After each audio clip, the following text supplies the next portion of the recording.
Hello, fellow Sapiens. A quiet welcome to Midnight Sapien.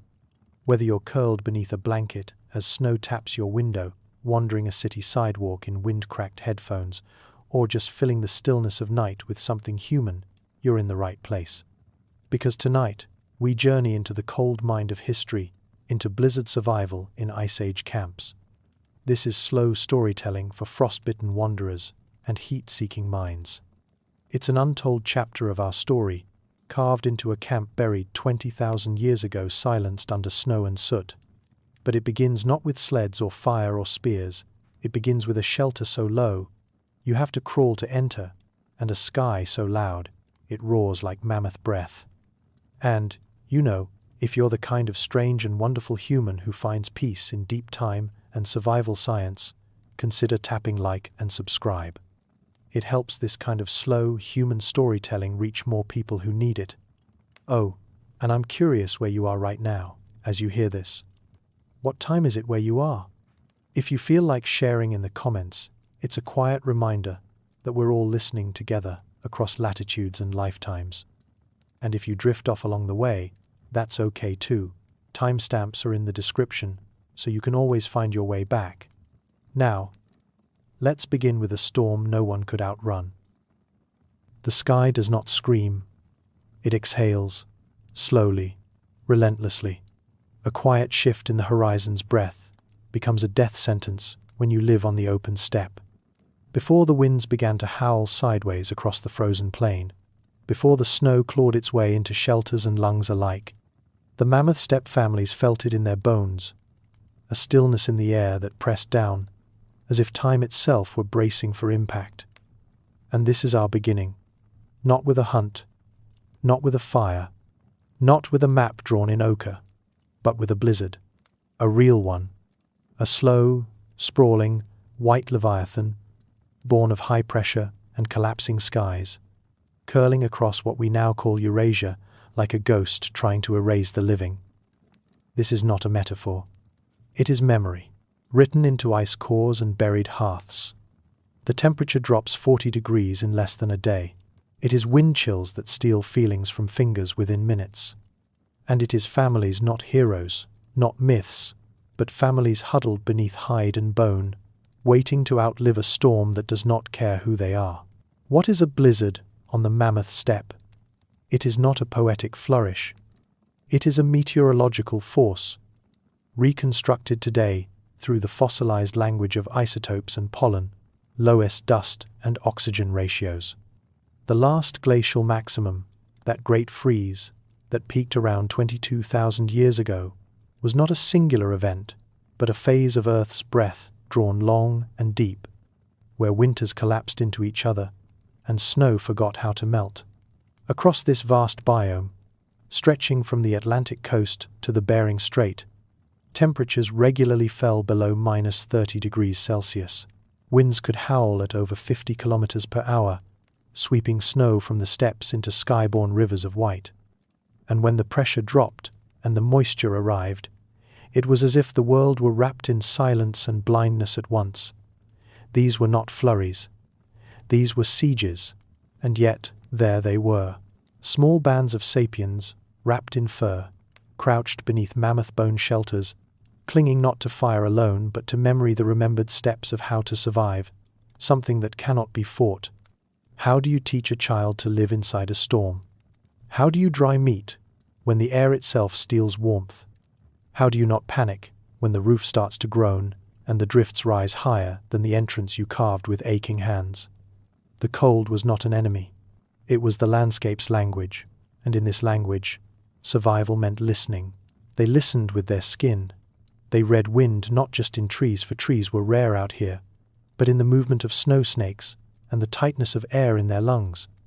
They anticipated by scent, by the angle of light, by the heaviness in the backs of their eyes. And when the sky turned white, they did not run. There was nowhere to run. They stayed. They sealed their shelters. They watched the world disappear behind a curtain of moving white, and still they lived. How? How did they live through this not once, but many times? How does any species not only survive but persist across millennia of storms so deadly they erase even the outline of the sun? How did they do it without walls, without weather alerts, without a guarantee that spring would return? They did it by watching the wind. And then, they moved with it. Not during the storm, but in the breathing space before it. You see, survival was not a matter of reacting, but of reading the world well enough to act before it turned. Their lives depended on a kind of intelligence we rarely speak of today, not the logic of numbers or the syntax of machines, but the sensorial wisdom of watching clouds collapse on the horizon, of sensing that animals had gone suddenly silent, of noticing the tiniest grit in the back of a throat as the air dried and fell, a shift in birdsong, the uneasy behavior of reindeer, a stillness too perfect. These were signs, and signs were warnings, and warnings were stories waiting to be remembered, because the stories were everything. They weren't told for entertainment. They were told to survive. In stories, a storm wasn't just snow. It was a spirit. It was a test. It was an old woman crawling low to the ground, whispering frost through her fingers. It was alive. And if you didn't respect her timing, she would come for you while you slept. So they prepared, not in haste, but in patterns, practiced rituals born from generations of observation. The entrance to the shelter was sealed with hides, then buried in packed snow. Inside, low ceilings kept the heat in, the space so tight you could not stand. The walls were not made to be beautiful, but to stop wind from slicing the skin. Mammoth ribs, packed with sod and frozen loam, created insulation thicker than any bark or branch. The fire in the center, carefully preserved, never fully allowed to die, burned just high enough to warm the breath, but not high enough to betray its glow through the seams. They were not just hiding from the cold, they were hiding from the wind itself, which sought cracks, which punished arrogance, which listened for the sound of unearned comfort. Food had to be ready, because hunting was over once the white began. Dry meat, rendered fat, bone marrow, even fermented roots stashed under mammoth skulls to keep them from freezing solid, and water, not melted snow, which consumed too much heat, but stored ice cracked into chunks days before, held in skin bags near the fire, waiting to become drinkable warmth. Every gesture was deliberate. Every preparation had been rehearsed in stories told by old women with white in their hair long before the sky matched their memory. And underneath all of this, the sheltering, the storing, the sealing, was the quiet hum of something more ancient than strategy. Urgency, yes, but also fear. Don't panic. Not the sharp spike of sudden danger. This was slower, deeper, a kind of fear that moved like the storm itself, wide, patient, certain, because to live on the Mammoth Steppe in winter was to live in the presence of something that dwarfed you, something that could not be reasoned with, something that would not wait for you to make one more fire or say one more word. What must it have felt like to tuck your children beneath furs, knowing the air outside could freeze the inside of their lungs? What must it have done to the psyche, to the very shape of the human mind, to face, over and over, the possibility of being buried alive by silence and snow? Somewhere in that fear, somewhere in that long trembling before the sky went white, a new kind of memory began to form. Not the memory of individuals, but the memory of a people. A cold-shaped memory. A winter-forged culture. In Ice Age camps, the knowledge of storms was not just passed down through tools and shelter techniques. It was embedded in behavior, in caution, in the quiet rituals of waiting. Children learned not only how to recognize the first signs of wind shift, but how to still themselves when the storm arrived. There was no room for panic, no room for wasted heat or wasted sound. Stillness became a strategy. Slowness became salvation. They would seal themselves inside for days, sometimes for longer. The light from the fire would mix with the breath of 10 bodies in a space no larger than a modern shed. The air had to be watched. Soot had to be managed. And under the furs, under the tight wrappings of hide and bone needle seams, bodies had to remain still to retain heat. Elders would speak in low voices, reciting the stories of past storms, not just to pass the time, but to remind the young of the rules. Do not let the fire go out. Do not open the flap. Do not sleep too long. Do not forget where you are. Because to forget, even for a moment, was to invite the cold in. And once it came in, it did not leave. This kind of waiting rewires time. Outside, the storm howled. The sun vanished. Inside, the days stopped moving. Meals were measured not in hunger, but in portion. You ate because the body needed fuel, not because you wanted taste. You spoke because silence had become too loud, not because there was anything new to say. And you breathed because you were still alive. In this state, the boundaries between body and shelter began to blur. The camp itself became an extension of the people inside it. The walls held their heat, but also their memory, their smells, their sleep, their prayers. Each shelter was like a cocoon of human defiance, pressed against the roaring dark. And yet, even this was not enough. Because storms are not fair. They do not pass by just because you've prepared well.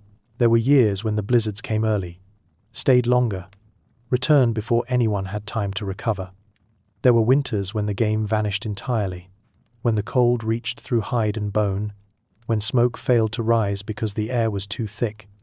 In those times, survival was not guaranteed. And still, families stayed, not because they were reckless, but because there was nowhere warmer to go. The Mammoth Steppe was home, and to abandon it would be to abandon everything they understood. So they stayed. They held each other under roofs, built from the remains of giants. They breathed shallowly. They dreamed of green. And they waited for the white to break. But what if it didn't? What if the blizzard settled in for weeks, turning the outside world into a swirling void, erasing tracks, toppling markers, making memory useless against the blankness of snow upon snow? That is when survival began to feel less like endurance and more like ritual. Because when vision failed and the rhythms of the day dissolved, all that was left was the mind, and the mind needed shape. So they gave it shape, not with clocks or calendars, but with repetition, with gestures, with whispered songs passed from mother to daughter, low and rhythmic, to remind the blood that it still had purpose, with tactile games carved into ivory and antler, handed from child to child in the flicker of firelight, not to distract, but to anchor. Even in the deepest white, the idea of continuity remained. You did what your ancestors had done, and in that repetition, the storm could not erase you. Anthropologists sometimes speak of culture as adaptation. But adaptation is not only external. It is not just toolkits and animal hides and fire pits. It is internal too. It is psychological scaffolding built slowly, generation by generation, under pressure, under snow, under the weight of not knowing if spring will return. And it was here, in the long silence of blizzards, that this scaffolding revealed itself. The Ice Age mind was not designed for control. It was designed for relationships, for harmony with a world that would not bend. And that relationship was never clearer than when the wind rose. Imagine what the storm sounded like from inside. The outer layer of snow around the hut might have softened it into a low roar, a constant pressure more than a sound. Like the heartbeat of the world has grown too large. The walls creaked. The entrance flap rattled. The fire spat in protest, shrinking against the cold that pushed through even the smallest seams.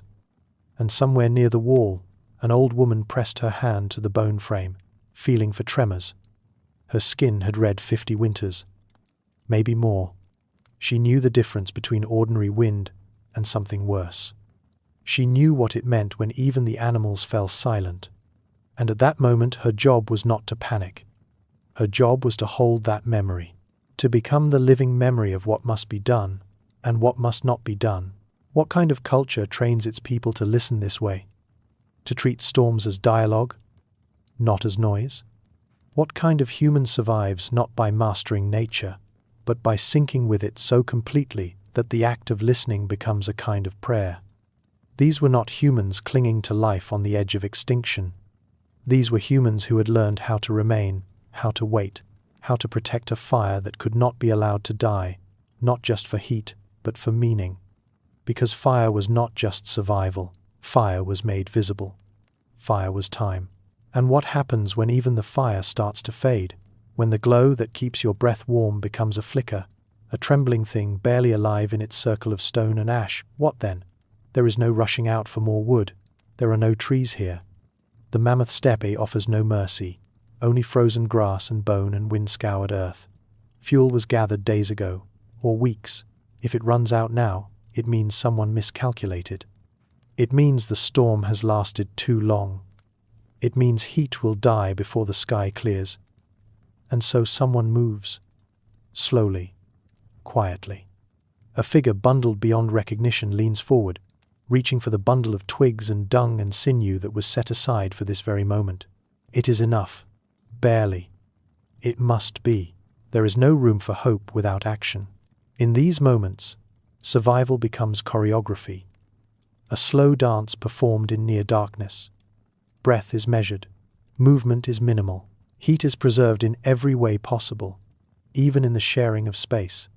Children pressed between bodies. Elders given the warmest spot. Tools laid within reach in case the entrance collapses and must be cleared from inside.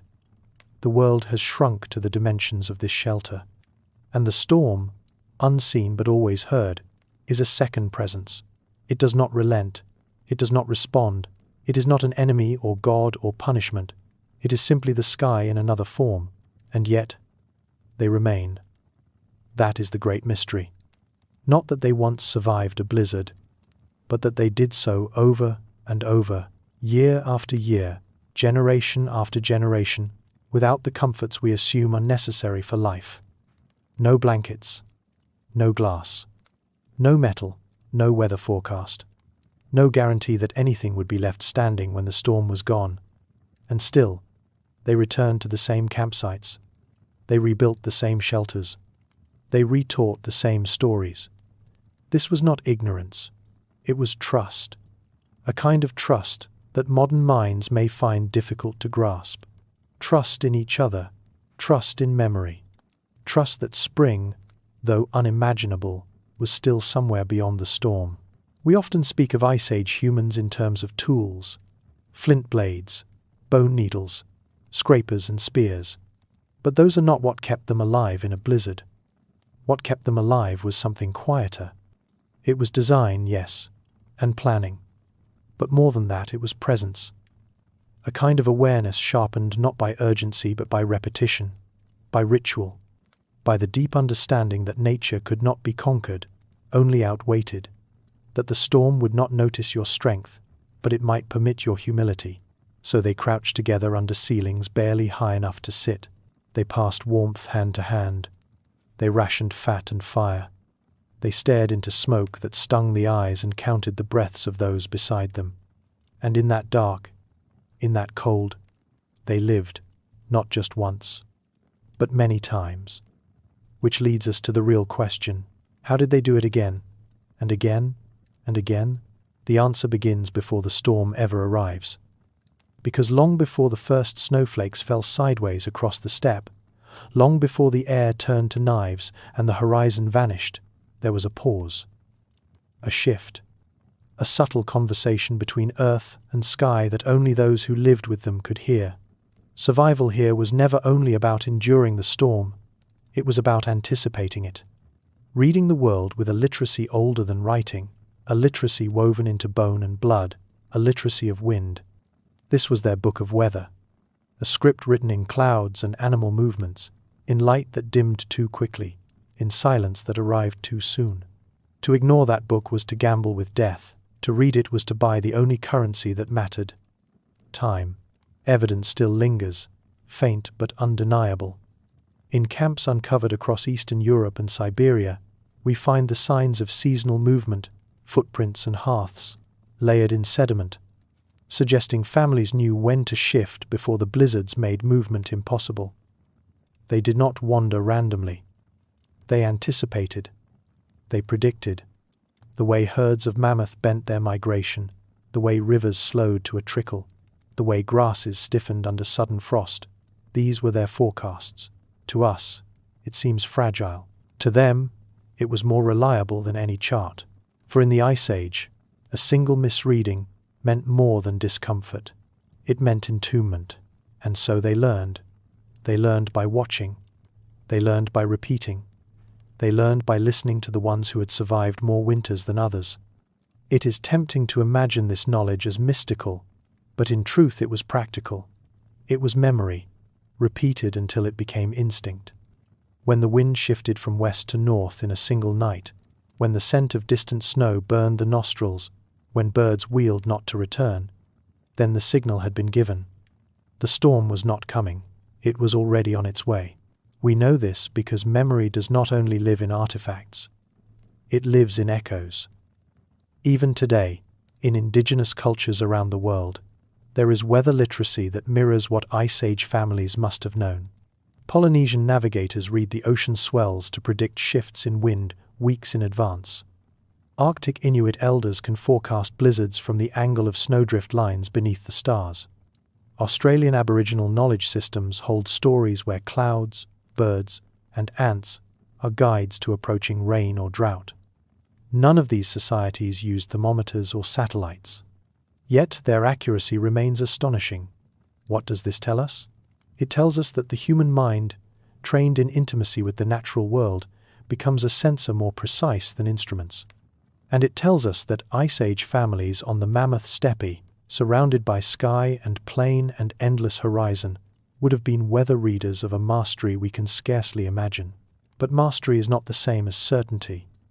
Even when you can read the sky, what choice do you make when the signs tell you the storm is near? Do you move? Do you stay? Do you gamble on the shelter you have, or do you risk the open plains in search of another? And what if the signs themselves, like the storm, refuse to agree? That was the trial written into the very fabric of their existence, the place where instinct met doubt, because the sky is not always honest, and the earth does not always give warnings in a single voice. One hunter might look at the horizon and see a pale veil spreading too quickly, certain that snow is gathering. Another might watch the restless herds and argue that migration alone explains the silence. In this space between interpretations, leadership mattered. Elders, with their decades of storms etched into their bones, spoke with the weight of memory. They carried not just personal recollection, but collective recall, stories of winters when the storm arrived earlier than expected or lingered longer than any could endure. Their words tilted decisions, but never erased the doubt entirely. And that doubt, that tension between fear and foresight, was part of the ritual of survival. Archaeology gives us a glimpse of how those decisions took shape. Campsites appear not randomly, but in patterns, hugging river valleys where wind could be broken, gathering near bluffs where snow accumulation was lighter, clustering in places that had already been used before. Such choices reveal strategic thinking, a kind of migration choreography written into the land itself. They were not only following the game, they were following memory, reoccupying safe zones, because storms had already taught them where not to linger. To build a hut in an exposed plain would have been folly. To settle near frozen ridges, where snow piled high enough to entomb the living, would have been a mistake told in funerary silence. So they remembered, and the remembering became geography. Here is where indigenous parallels illuminate the picture more vividly.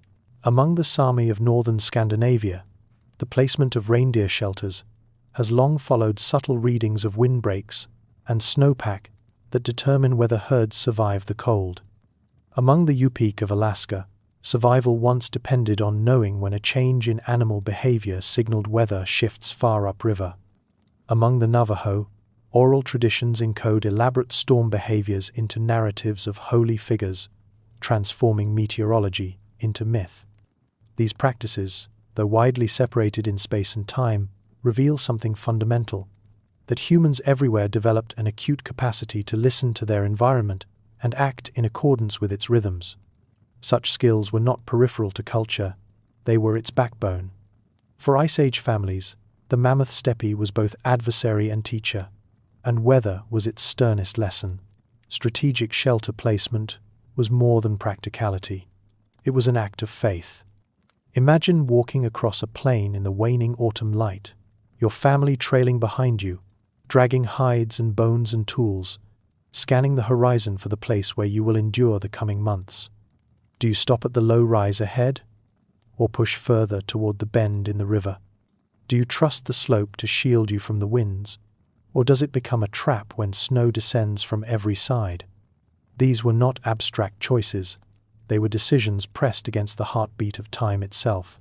And when the wrong choice was made, when the wind shifted unexpectedly, or snow fell from directions unaccounted for, what must it have felt like to realize too late that you had settled in the storm's path? Perhaps it began as a whisper, the first flakes drifting against the entrance of the shelter, harmless in their softness, yet ominous in their timing. Families must have known the difference between snow that draped gently and snow that arrived with an edge, driven sideways, determined to bury. In those moments, when preparation proved insufficient, the act of survival shifted from strategy to improvisation. Shelters were reinforced with whatever material lay near, mammoth ribs pressed deeper into the earth, snow itself packed tight as insulation, hides dragged into place with trembling hands. Children were hushed, not only to preserve calm, but because voices felt fragile against the storm's weight, as if too much sound might crack the fragile barrier between warmth and annihilation. Archaeological traces hint at the mistakes as much as the triumphs. Some camps reveal collapsed walls of bone and loam, preserved under layers of drift, their very failure fossilized. Others show hurried abandonment, hearths left with unburned fuel, as if those within fled in haste when a storm grew unbearable. These moments remind us that even the most skilled weather readers could be betrayed. The Mammoth Steppe did not guarantee consistency. It offered only patterns, and patterns, however carefully read, could be broken. Yet it is precisely in the breaking of those patterns that resilience was forged. To endure failure and still return the next season, to rebuild in the same place with adjustments learned through hardship, was itself a form of knowledge. Indigenous parallels strengthen this truth. Among Arctic Inuit communities, elders recount storms so severe they defied prediction. Sudden blizzards known to bury hunters within sight of their camps.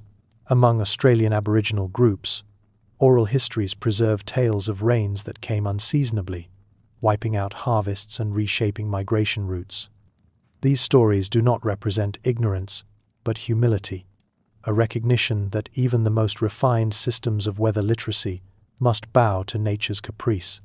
And in bowing, culture evolves, rituals adapt. Songs change their emphasis. Children are taught not certainty, but attentiveness.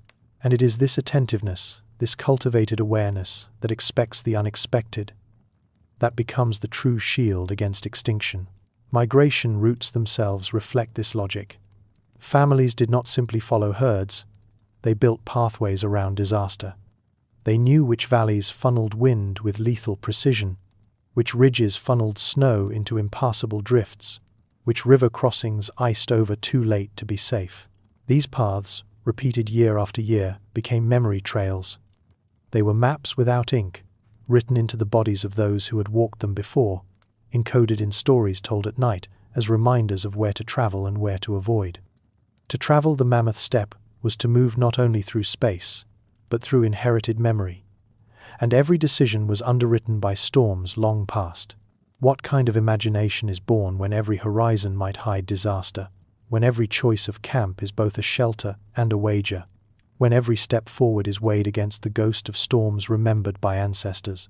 It is an imagination carved by vigilance, sharpened by repetition, and tempered by humility. To live on the Mammoth Steppe was to carry the constant awareness that the world was not neutral, that the air itself could turn hostile without warning.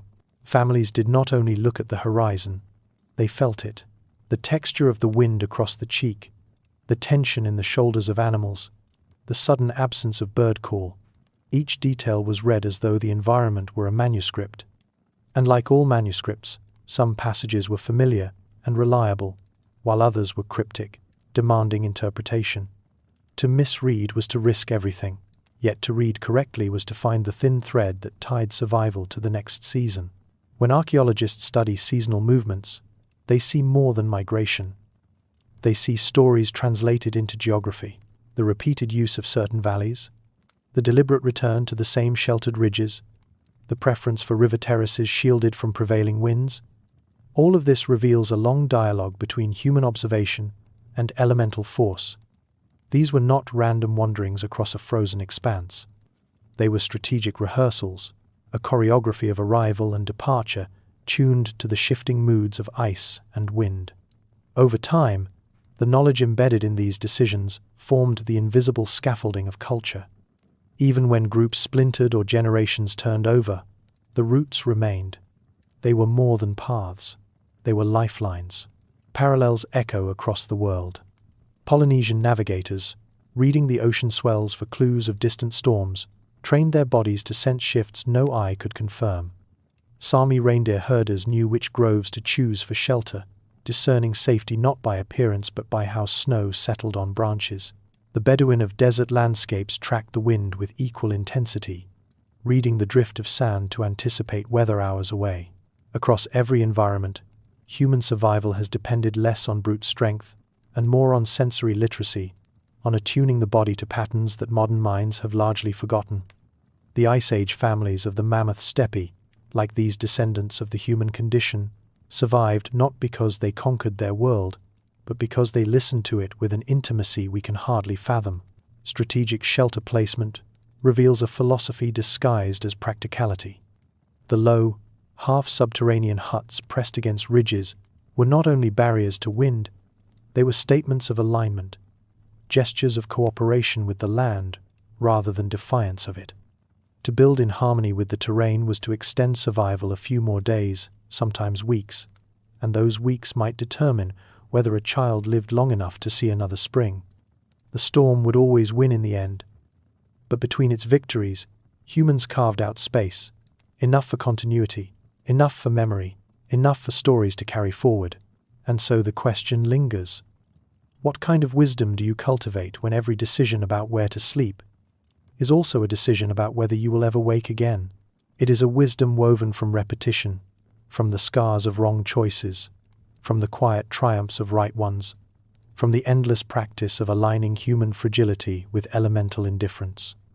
This is not the wisdom of prophecy or of supernatural foresight. It is the slow accumulation of attention, passed down like a torch, never allowed to extinguish, because the flame of survival depended on it.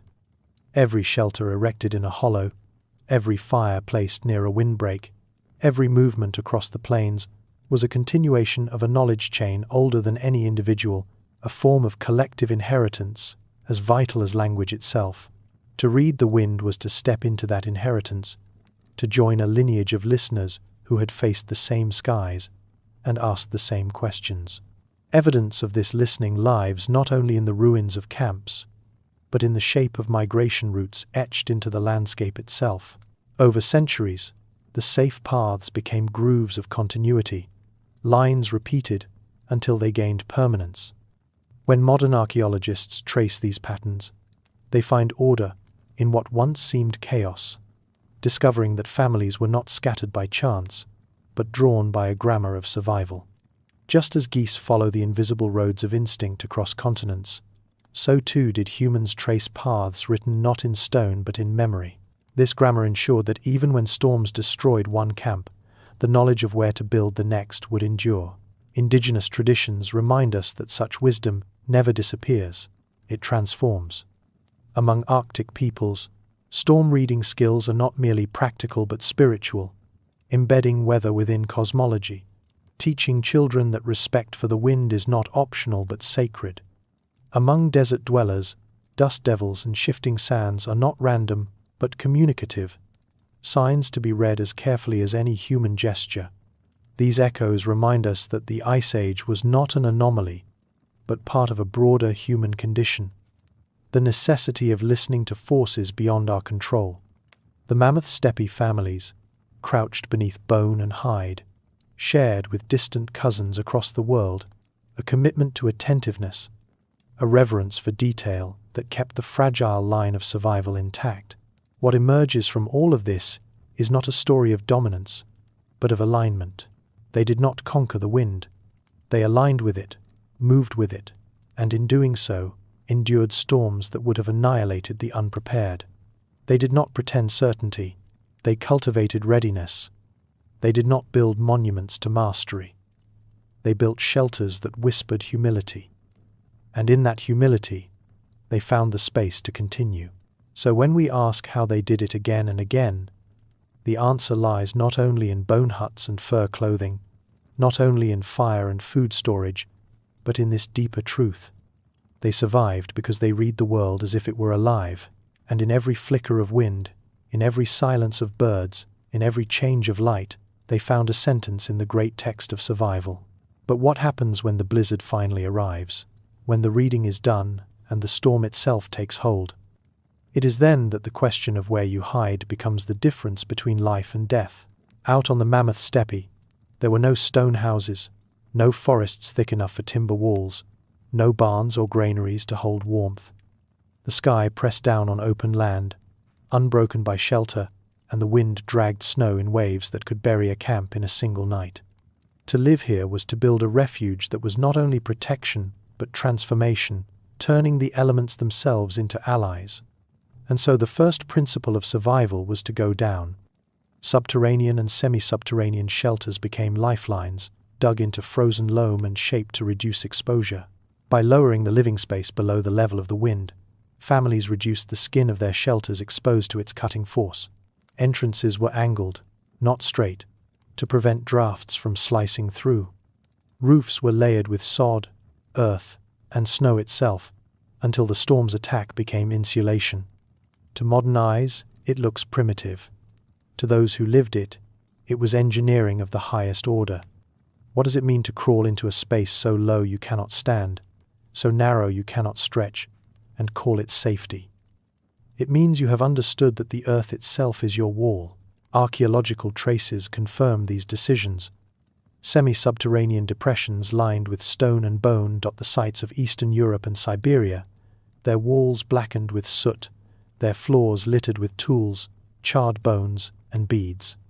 They are not mere holes in the ground, they are fossils of refuge, testimonies that survival was not improvised, but planned, rehearsed, repeated across generations. These shelters were not built for comfort, they were built for endurance. And yet, within those narrow spaces, life continued. Children played in the firelight, stories were told, meals were shared, songs were whispered to keep minds from fraying. The hollow was more than shelter, it was a womb of survival. But the earth was not always enough. The Mammoth Steppe offered another material, something immense and ever-present. Bone. Where trees were scarce and stone unreliable, the skeletons of mammoths became architecture. Imagine the sight. Ribs taller than a human, tusks arched into doorframes, skulls stacked as foundations, hides stretched across this skeletal frame, snow heaped thick on top. These were the mammoth bone huts, extraordinary structures that turned the remains of giants into the guardians of fragile lives. What must it have felt like to sleep beneath the ribs of a creature you once hunted, to feel its bones above your head while the storm howled beyond? Did it feel like victory, or dependence, or something stranger, a kind of covenant between hunter and hunted, where the death of one gave protection to the life of another? Archaeological sites across Ukraine and Russia tell us that these mammoth bone huts were not accidents. They were deliberate, complex projects that required knowledge, labor, and vision. A single dwelling might require the bones of dozens of animals, carefully arranged to create stability against the ceaseless wind. Skulls were stacked to form the circular foundations. Ribs were leaned inward to create arches. Tusks were used as beams, their natural curve providing support for hides that stretched like heavy cloth. Once the frame was complete, snow and sod were piled on top, layering insulation that turned the storm's force into its opposite. The very material that could suffocate and bury became the wall that trapped warmth. These huts were not temporary improvisations. They were houses, meant to last through the deepest part of winter, meant to cradle life in a season where life itself was fragile. And around these huts, traces of windbreaks remain. Long lines of bones, tusks, and brush, arranged deliberately to blunt the force of the gale. Fire pits found inside reveal careful placement, always central, never near entrances where drafts could steal their heat. Hearths were not an afterthought. They were the beating heart of these structures. Their smoke blackened the ceilings, their warmth kept marrow soft enough to eat, their light transformed claustrophobic hollows into places of gathering. To sit around that hearth was to believe that survival was possible, even as the storm screamed just beyond the walls. We sometimes imagine Ice Age people as desperate, as clinging to existence at the margins. But the evidence of these bone houses tells another story. It tells of foresight, engineering, artistry even. Beads and carvings have been found within them, as if beauty itself was as necessary as warmth. It suggests that survival was never just about enduring the storm, but about enduring it together, with dignity, with meaning. That perhaps the act of building itself was a ritual, a reminder that humanity was not helpless, even on a plain ruled by wind and cold. But beyond the walls of bone and earth, beyond the hide stretched taut, there was always the hearth. The hearth was not simply a fire. It was a center. It gave more than heat. It gave orientation, marking where the circle of life turned inward against the chaos outside. Families leaned toward it, measuring time in its sparks, sharing food in its glow, weaving memory into the smoke that curled toward the ceiling. To lose the hearth was to lose the camp itself. And so fires were preserved, banked with ash, guarded through the night, rekindled in the morning as if the flame itself were kin. The hearth was survival. But it was also a symbol, and so the question becomes, when the world outside tried to erase them, how did a circle of light within bone and snow keep the human spirit alive? The answer lies not only in function, but in presence. A fire did not just warm the body. It shaped perception. In a semi-subterranean shelter, where the ceiling pressed low and the walls closed in, the hearth created a small cosmos. The flickering light animated beads, tools, and faces, making even the most confined space dynamic and alive. Shadows stretched across mammoth bones, transforming ribs into pillars, tusks into arches, skulls into silent guardians. In that shifting glow, the shelter was no longer a hole dug into the earth. It was a place with meaning, a place where time could pass, where a storm could rage outside, and yet life could continue inside with rhythm and memory. The hearth was also a teacher. Around it, children watched elders prepare food, chip flint, repair clothing with bone needles. Around it, stories were told in low voices, narratives that wove together memory and myth until survival itself was explained as part of a larger pattern. A child would not only learn how to survive in practical terms, but why survival mattered, how their family fit into a story larger than themselves. These stories did not stop the cold, but they softened it, reshaping fear into understanding. In this way, the hearth functioned as both tool and philosophy, a space where physical and emotional warmth combined. From the archaeological record, we see how central this was. Hearths are found in the very center of mammoth bone dwellings, their ashes thick from repeated use, their stones carefully arranged to contain heat. Charred bones show how marrow was extracted, fat rendered, meat roasted in ways that maximized calories. Ash layers reveal that fires were kept burning steadily, day and night, rather than restarted, preserving continuity through the hardest nights. This was not convenient. This was ritualized survival. The fire was never truly allowed to die, because its life mirrored their own. Cross-cultural parallels show us how deeply human this pattern is. Among the Sami, fire has long been the center of the tent, considered sacred, never stepped over, never disrespected. Among the Navajo, the hearth is not only practical but spiritual, a place where balance is maintained. Among Inuit groups, fires of seal oil lamps provided not only heat and light but companionship, the steady flame linking people to the spirits of animals and ancestors. These echoes suggest that in the Ice Age too, the hearth must have held meaning beyond the material. Firelight was a bond, a living presence in the middle of winter's silence. And yet, fire alone was fragile. Wood was scarce. Fuel meant bones, dung, grasses, gathered and preserved with care. Each spark was a reminder of labor, of preparation, of the need to always think ahead. Which raises another question. What happens when the fuel dwindles, when the hearth begins to fade and the storm outside shows no sign of breaking? This is where the engineering of shelter and the philosophy of survival intertwined. For Ice Age families, conserving fire was not an afterthought but a discipline, a constant awareness woven into daily life.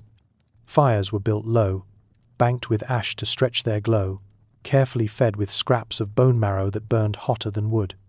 Dung from mammoth or horse, dried and stored, became as precious as meat, a resource that ensured flames endured when nothing else could. Every ember carried weight. To waste fuel was to risk not only heat, but time itself, for if the fire died in the middle of a storm, there would be no stepping outside to rekindle it. The cold would win before a spark could be coaxed back. Here the hearth reveals itself not just as a center of warmth, but as a center of trust. Someone always had to tend it. Someone always had to guard the ember through the night, to shift the ash just so, to ensure breath continued within bone and hide. This task was not optional. It was a bond as binding as family itself. The fire lived because the people lived, and the people lived because the fire did. That cycle created meaning, and perhaps reverence, even if no words for it survived. Within these shelters, survival was communal. You could not endure a storm alone. The architecture itself told this truth. Semi-subterranean hollows dug wide enough to hold many bodies, mammoth, bone huts constructed in clusters, hearths central so that all could share their light. Warmth was collective. Food was collective. And so was the burden of keeping fire alive. In this sense, the hearth was not only the physical center of camp, but also its moral center, teaching cooperation as a condition of existence. Archaeological sites reveal how intentional this cooperation was. In Medjugorje, in Ukraine, mammoth bone huts arranged in circles suggest more than individual survival. They suggest community planning. Hearths burned in each hut, but together the camp formed a ring, as if to hold the storm at bay through shared presence. Ash and soot layers tell us that fires were tended relentlessly, smoke vented through holes cut into hides, draft controlled with ingenuity that balanced air with insulation. These were not crude improvisations. They were laboratories of endurance, refined over generations until each decision reflected memory honed by necessity. And yet, even in the best shelters, storms tested the limits of human will. When smoke grew thick, when fuel shrank to a final pile of bone chips, when the glow dimmed until only faint embers remained, what must it have felt like to gather closer, holding your breath, as if to protect the fire with the heat of your own lungs? In those moments, the hearth became more than survival. It became a symbol, the fragile embodiment of everything at stake. What does it mean that in the midst of a frozen plain, families built their lives around something so small as flame? It means that the hearth was never only about fire. It was about orientation, about a center point in a world that refused to give any. Outside, the Mammoth Steppe stretched flat and endless, a landscape where storms erased the horizon, where white swallowed every landmark. Inside, the hearth created focus. It told the eyes where to rest, the body where to turn, the family where to gather. It transformed chaos into a circle, and the circle into continuity. Around it, every action had meaning. The carving of bone, the stitching of hides, the slow simmer of marrow, rich broth. Around it, the human voice softened, becoming chant, lullaby, and memory.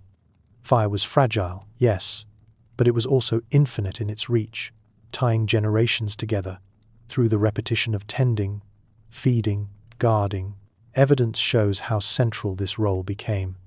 In sites like Dolny Viestanis, hearths contain not only food remains, but small figurines, beads, fragments of art. These objects were not placed by accident. They suggest that in the glow of firelight, humans created more than tools. They created meaning. The hearth, then, was not only physical defense against cold, but spiritual defense against despair. It was a place where creativity itself became a survival strategy, where the making of beauty was as necessary as the making of warmth. Cross-cultural echoes show how universal this became. In countless traditions, the hearth is sacred. It is where ancestors are honored, where offerings are placed, where marriages are bound. Even today, we speak of home as hearth and fire, as if warmth itself defines belonging.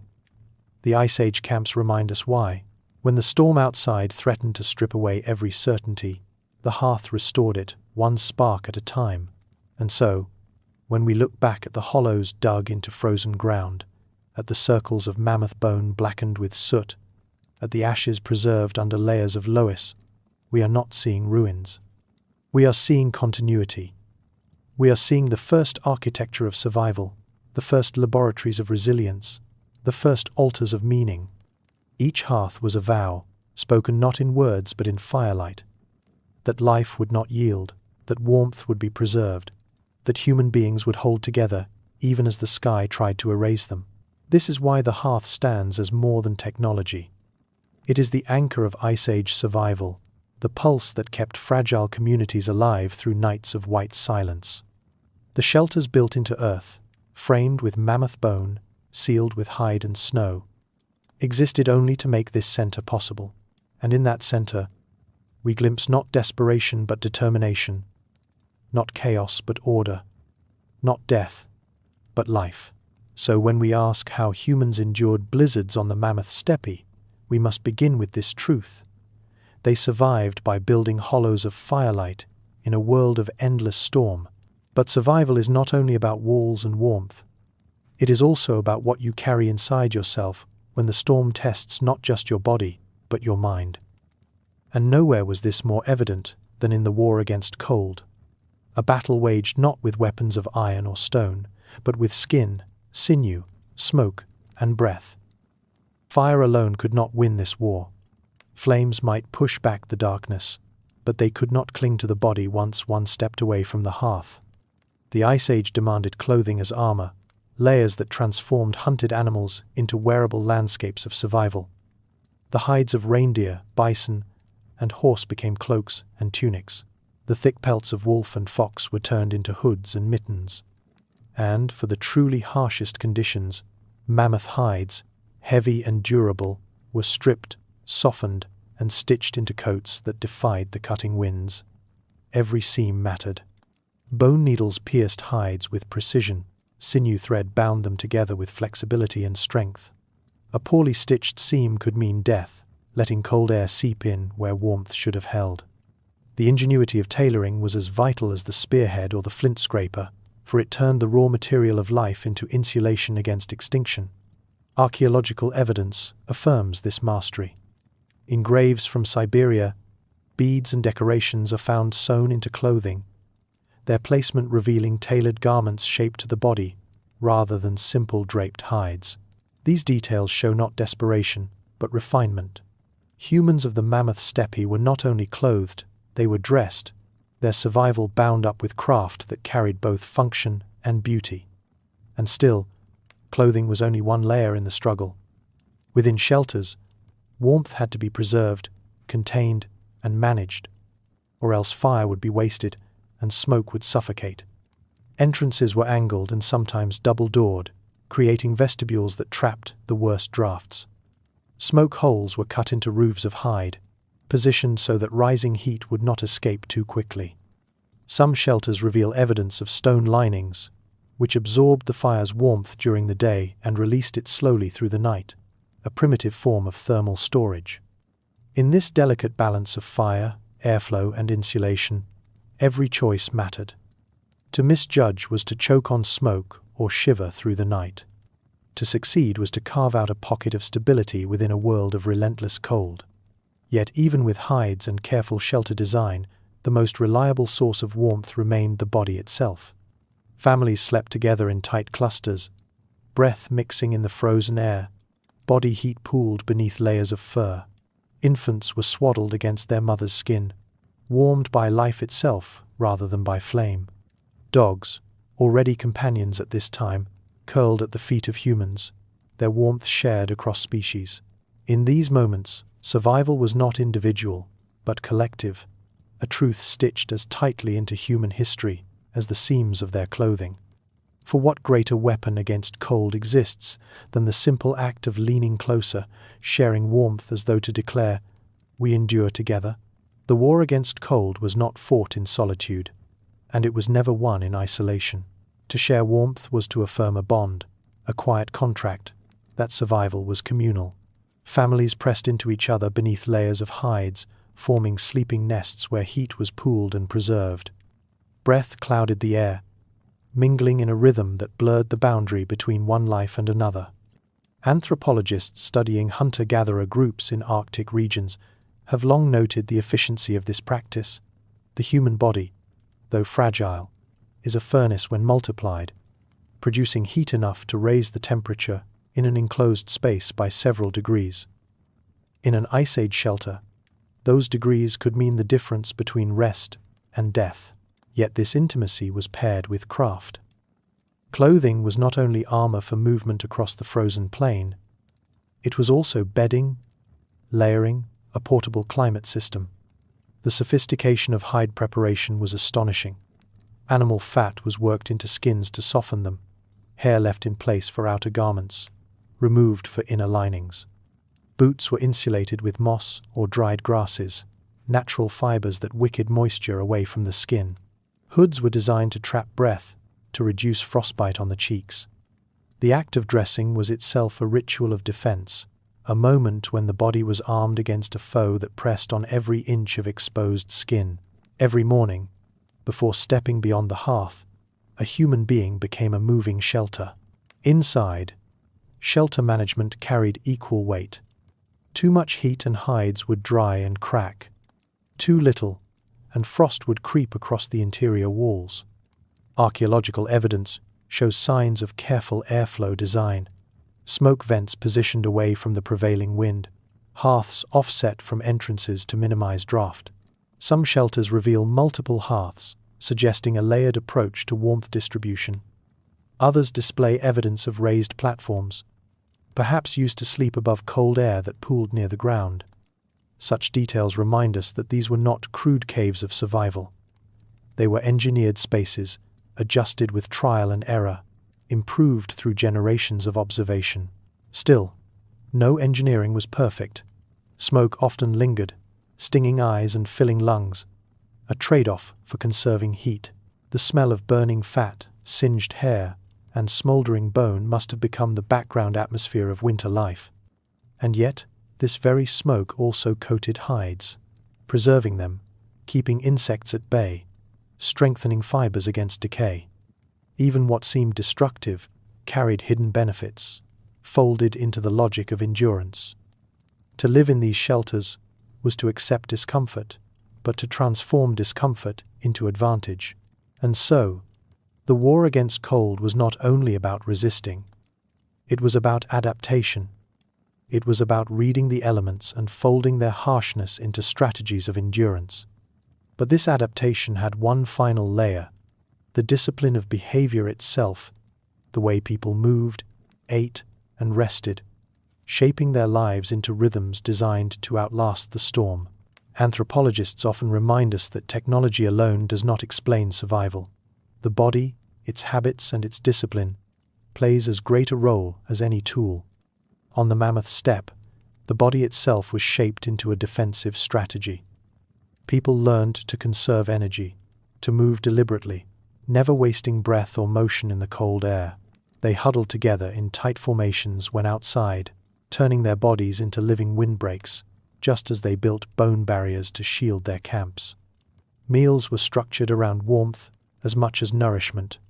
Hot stews, marrow, rich broths, and roasted fats that supplied both calories and inner fire. Eating was not simply consumption, it was a ritual of fortification, a way of stoking the body's furnace before stepping into the blizzard. The discipline extended into sleep. Families arranged themselves in ways that maximized contact.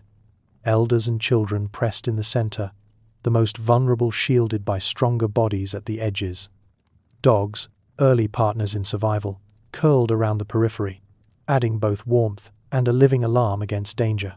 Bedding was layered with furs, hides, and grasses, not only for comfort, but to trap heat in strata. Every detail of this arrangement reflects design. Design born not from luxury, but from countless winters of testing what worked and what failed. Archaeological traces of sleeping pits lined with organic material confirm this careful planning. Even in their rest, Ice Age families were engineers of warmth. Modern ethnographic parallels shed light on this behavior. Among the Inuit, shared sleeping in tight snow shelters is known to raise interior temperatures above freezing, even when outside air plunges far below. Among the Sami, herders in tents still cluster close with reindeer hides layered thick, knowing that collective warmth is more powerful than any fire alone. These practices echo back to the Ice Age, suggesting that what we see in the archaeological record was not improvisation but continuity, a human tradition stretching across climates and centuries. Yet discipline meant more than clustering.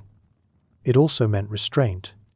To step outside unnecessarily, to expose skin in the wind, to leave the hearth at night all carried risk.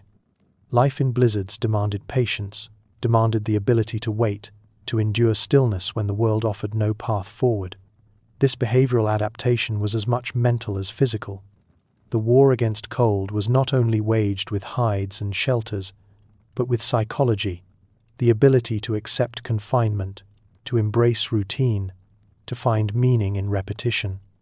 The storm outside might roar with violence, but inside, humans countered with rhythm, the rhythm of tending the fire, mending the clothes, telling the stories, pressing closer to one another.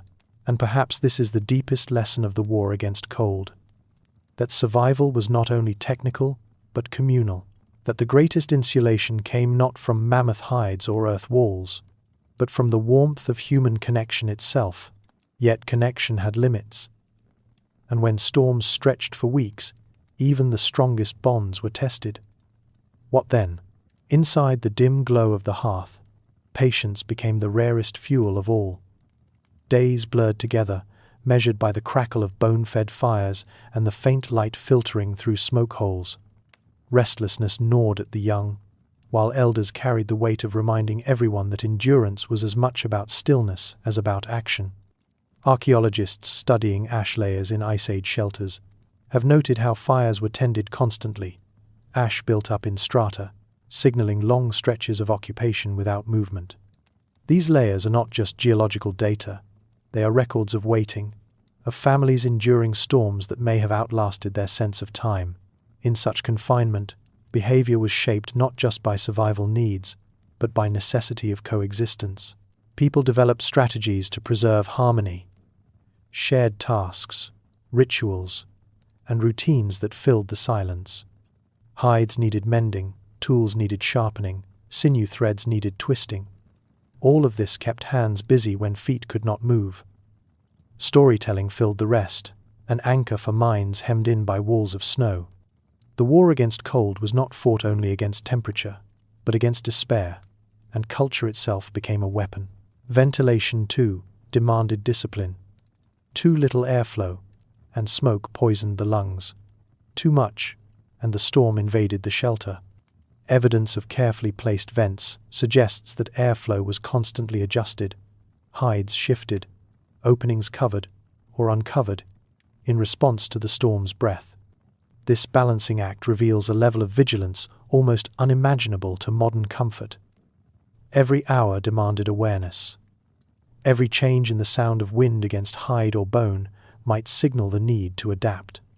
The shelter itself was alive, requiring attention, demanding care, and within this constant care, the human body remained the final bulwark. Shared heat, shared breath, shared stillness. These were the invisible walls no storm could tear down. Infants pressed against mother's skin, wrapped in fur swaddles. The elderly, more vulnerable to cold, were sheltered at the center of sleeping clusters. Dogs curled near entrances, a living buffer against drafts. This arrangement speaks to a collective ethic, a recognition that survival was inseparable from compassion.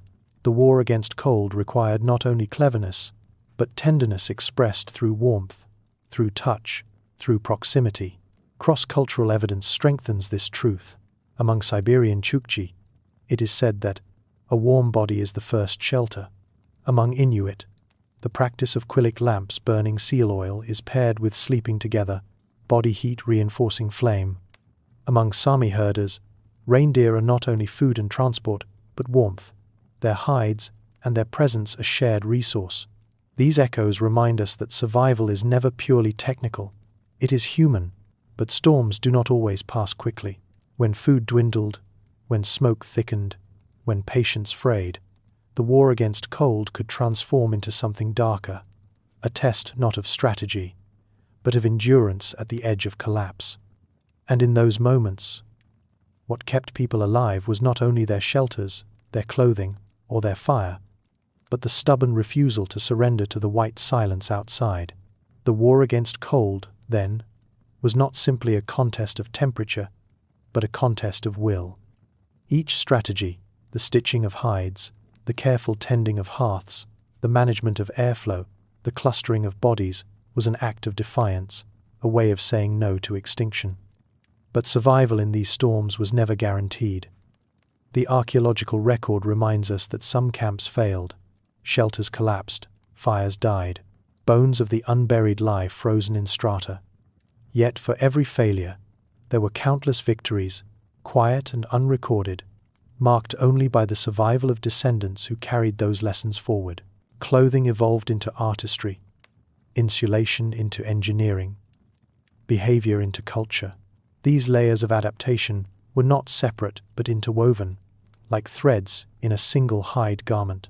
The seamstress with her bone needle was as important as the hunter with his spear, the storyteller around the hearth as crucial as the lookout reading the sky. This collective effort transformed the Mammoth Steppe from a wasteland into a home, harsh, yes, but survivable, livable, meaningful. The war against cold was never truly won, because the storms never stopped. But each night endured, each fire tended, each child swaddled and carried through another winter, was a victory in itself. What is most striking is how familiar these victories remain. Even today, we gather around fires, huddle beneath blankets, dress in layered fabrics, and share body heat on cold nights. The technologies have changed, but the strategies echo across time. The instinct to insulate, to conserve, to share warmth, has never left us. It is a memory written in our bones, a memory first carved into being in the hollows of Ice Age shelters, where humans pressed together against the blizzard's breath. So when we imagine the war against cold, we must picture more than frostbite and desperation. We must see the ingenuity of hands stitching sinew, the patience of bodies conserving energy, the quiet resilience of families leaning closer, whispering through the smoke-filled dark. We must see the storm raging outside, indifferent and unyielding, and inside, the fragile miracle of survival continuing anyway. And in that vision, we understand. The war against cold was never about conquering nature. It was about enduring alongside it, finding the narrow spaces where life could persist, threading warmth through the fabric of ice. That is why we are here, because they refused to let the cold take everything. But if warmth could be trapped and shared, there remained another challenge, equally relentless: hunger. And to face hunger in a storm, families needed more than firelight. They needed the memory of food hidden in snow and soil, and the skill to make a feast out of scarcity. For in a whiteout, you cannot hunt. The world outside disappears into shifting walls of white, animals vanish, and the open steppe becomes a desert of silence. No spear can pierce a horizon you cannot see. No track can be followed when the earth is buried. In such moments, survival turns inward, depending not on what can be taken, but on what has already been saved. The food that waited, stored, and preserved became as vital as the hearth itself, a hidden arsenal against hunger. The strategy began long before the storm. In the brief flush of summer, when herds swelled across the plains and animals grew fat on grasslands, families hunted not only for the present meal, but for the storm that was certain to come. Cuts of meat were sliced thin and dried in sun and wind. Smoke hardened until they became strips of resilience, light to carry and slow to spoil. Fat, richer than meat in calories, was rendered and stored, sometimes mixed with berries or powdered bone, creating a dense, portable food we now call pemmican in later traditions, but which surely had Ice Age precedents. Such food was not meant for feasting but for endurance, for the long days when fires burned but bellies remained empty. Archaeological evidence reveals pits dug into permafrost, caches lined with stone, where meat and fat could be stored in the earth itself, preserved by the cold that sought to kill them. Bones were cracked and boiled, grease extracted, a resource so rich in energy that it was hoarded like treasure. In sites across the steppe, layers of fractured bones and traces of boiling pits reveal this practice, showing us how nothing was wasted, how marrow and grease were wrung from carcasses until only dust remained. In such efficiency lies a philosophy. Survival is not found in abundance, but in the discipline to make scarcity last. And scarcity was always near. The food that waited was not only material but communal, a resource governed by rules and decisions. Who ate what and when could decide whether all survived or only some. Did children eat first, their small bodies prioritized as the future? Did hunters claim larger shares, their strength needed for the return to hunting once the storm relented? Or did elders, their knowledge irreplaceable, receive care in exchange for memory? These questions, unanswerable in detail, press on the silence of the archaeological record. But we know this. Food is never neutral. It is always a mirror of values, of choices, of power and compassion. And in the dark interior of Ice Age shelters, where every mouth counted and every morsel mattered, food became more than sustenance. It became judgment. So what must it have felt like, in the midst of a storm, to place a strip of dried meat into a child's hand, knowing it was the difference between life and death, between the continuation of memory and the silence of its end? Perhaps it felt like relief, but also like calculation. Each bite was weighed against the future. How many days left until the storm broke? How many caches still hidden in the frozen earth? How many fires left to burn before hunting was possible again? Eating was not indulgence, but mathematics. And the mathematics of Ice Age survival was harsh, demanding a balance between generosity and restraint. Too much consumed too quickly, and the camp starved later. Too little, and weakness set in before the storm ended, leaving hunters unable to take the field when the sky finally cleared. Seasonal storage was designed to manage this razor's edge. Hunters killed in abundance when herds were near, but the meat was never left in raw heaps. Drying racks, smoke huts, pits dug into frozen ground, all of these became extensions of human foresight. Archaeological discoveries in Mezherik and Kostenki show mammoth bones stacked not only as shelter, but also as storage markers, caches built into the very architecture of survival. The land itself became a pantry, the cold air transformed into preservation, the blizzard's own weapon turned back upon it. Fat was the true prize. More than protein, it carried calories dense enough to sustain families through weeks of immobility. Rendered and stored in skins or bladders, fat was rationed with precision. It could be eaten raw, melted into broth, or mixed with dried meat to stretch its power. Archaeological traces of boiling pits, filled with fractured bones, reveal how marrow and grease were extracted tirelessly, every scrap of energy drawn from carcasses until nothing remained but splinters. It was not wasteful, it was reverent, an understanding that each animal gave not only its flesh, but its bones, its fat, even its sinew to clothe and feed the living. But storage alone was not enough. Food had to be guarded from animals, from rival groups, even from the storm itself. Pits were lined with stone to keep scavengers out. Caches were marked in memory, a geography of survival known only to the group that buried them. And always, there was the risk that a storm might erase those markers, burying food beneath snow so deep it could not be retrieved until too late. To hide food in the earth was to trust not only the land, but memory itself. Forgetfulness could kill, as surely as hunger. And once food was unearthed, once the fire softened dried meat or melted fat into broth, it carried with it another challenge: how to divide it. Who received the larger portion, who went with less, who was deferred until later. These choices were not merely practical. They revealed the values of a people. Values written not in words but in the silent distribution of calories across the circle of firelight. What did it mean, in that circle, when someone gave their portion away? It meant more than hunger deferred. It meant an ethic carried in silence, a recognition that survival was not the achievement of individuals, but of the group as a whole. A mother passing her share to a child, a hunter dividing a strip of fat with an elder, a sibling breaking dried meat in half for another. These were gestures that transformed calories into meaning. In the Ice Age, food was never just food. It was a relationship. Every ration carried an unspoken message. You belong. You are worth the cost of survival. Your life continues with mine. Archaeology cannot capture these gestures directly, but it leaves shadows. In some burials, children are interred with beads, clothing, and even offerings of food, suggesting they were valued despite their fragility. In others, elders are given care in death that implies they received care in life. These traces whisper of societies where distribution mattered, where choices of who ate what were linked to memory and respect. Food management, then, was not only about calories, it was about culture, and yet, scarcity pressed constantly. Bone grease extraction, discovered in pit after pit across Ice Age sites, tells us how far they went to make food stretch. Bones were smashed, boiled, and strained until even the invisible calories hidden in marrow were consumed.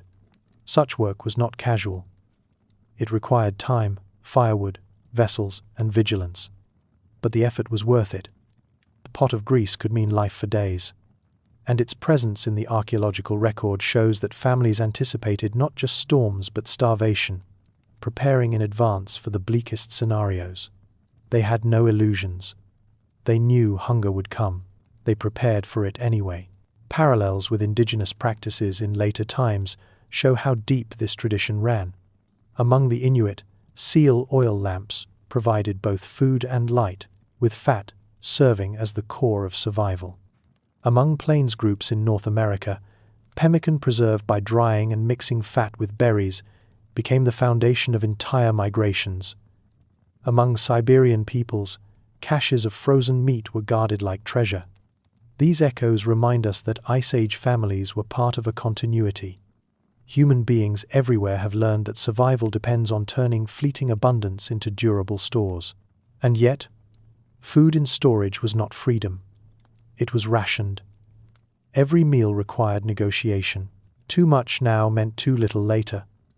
Too little now meant weakness in the hunt to come. Balance was delicate, precarious, easily lost. In that balance, choices became moral tests as much as practical ones. Do you feed the strongest, ensuring the group's future strength, or the weakest, affirming compassion over calculation? Do you ration equally or unequally, depending on age, role, and need? These questions hung over every fire, unspoken yet inescapable. And in those unspoken calculations, hunger was never only in the belly. Hunger lived in the mind, in the constant awareness of scarcity, in the gnawing fear of what might happen if the storm outlasted the food that waited. Inside the dim shelter, every mouthful became an act of both nourishment and anxiety. Parents must have watched children chew slowly, measuring the sound of each bite against dwindling stores. Hunters likely glanced at the bones stacked near the fire, weighing not just calories, but the time left before spring. And the elders, remembering storms of decades past, must have spoken softly not to deny the hunger, but to remind everyone that hunger had been endured before. Memory itself became a kind of sustenance, a way of feeding hope when food ran thin. The archaeological record gives us faint outlines of these struggles. At Dolny Viestanish, at Mezerich, at Kostenki, we find pits filled with splintered bones, marrow extracted with ruthless efficiency. We see hearths ringed with residue from boiling stones, vessels cracked from the stress of repeated heating. These are not the traces of feasting. They are the traces of making do, of extracting the last possible fragment of sustenance from what the storm had left behind. Each fracture line in bone, each layer of ash, is evidence of families locked in a quiet, desperate arithmetic of survival. But alongside desperation, there was also order. Food distribution was not chaos. It was governed by rules, rituals, and expectations. Some groups may have followed principles of egalitarianism, where every person received the same portion. Others may have been allocated based on role. Hunters fed first, children protected, elders honored. Whatever the system, it reflected values carried deep into the Ice Age mind. Sharing food was sharing survival, but also sharing identity. To be excluded was not only to starve, it was to be cast outside the circle of humanity itself. Indigenous parallels make this clearer. Among Arctic groups, food sharing is ritualized, with strict rules about who receives which parts of an animal. In some cases, the hunter does not keep the best cuts but distributes them, ensuring balance and reinforcing trust. Among the plains peoples, communal hunts ended with feasts where division was public, transparent, a performance of fairness that bound groups together. These echoes suggest that Ice Age families too must have woven distribution into their cultural fabric, transforming necessity into meaning. Imagine the firelit circle in a blizzard, the storm outside howling, the meat stripped thin, the fat rationed by the spoonful. A child receives a strip, chews quietly. A hunter waits for their turn, eyes fixed on the cache.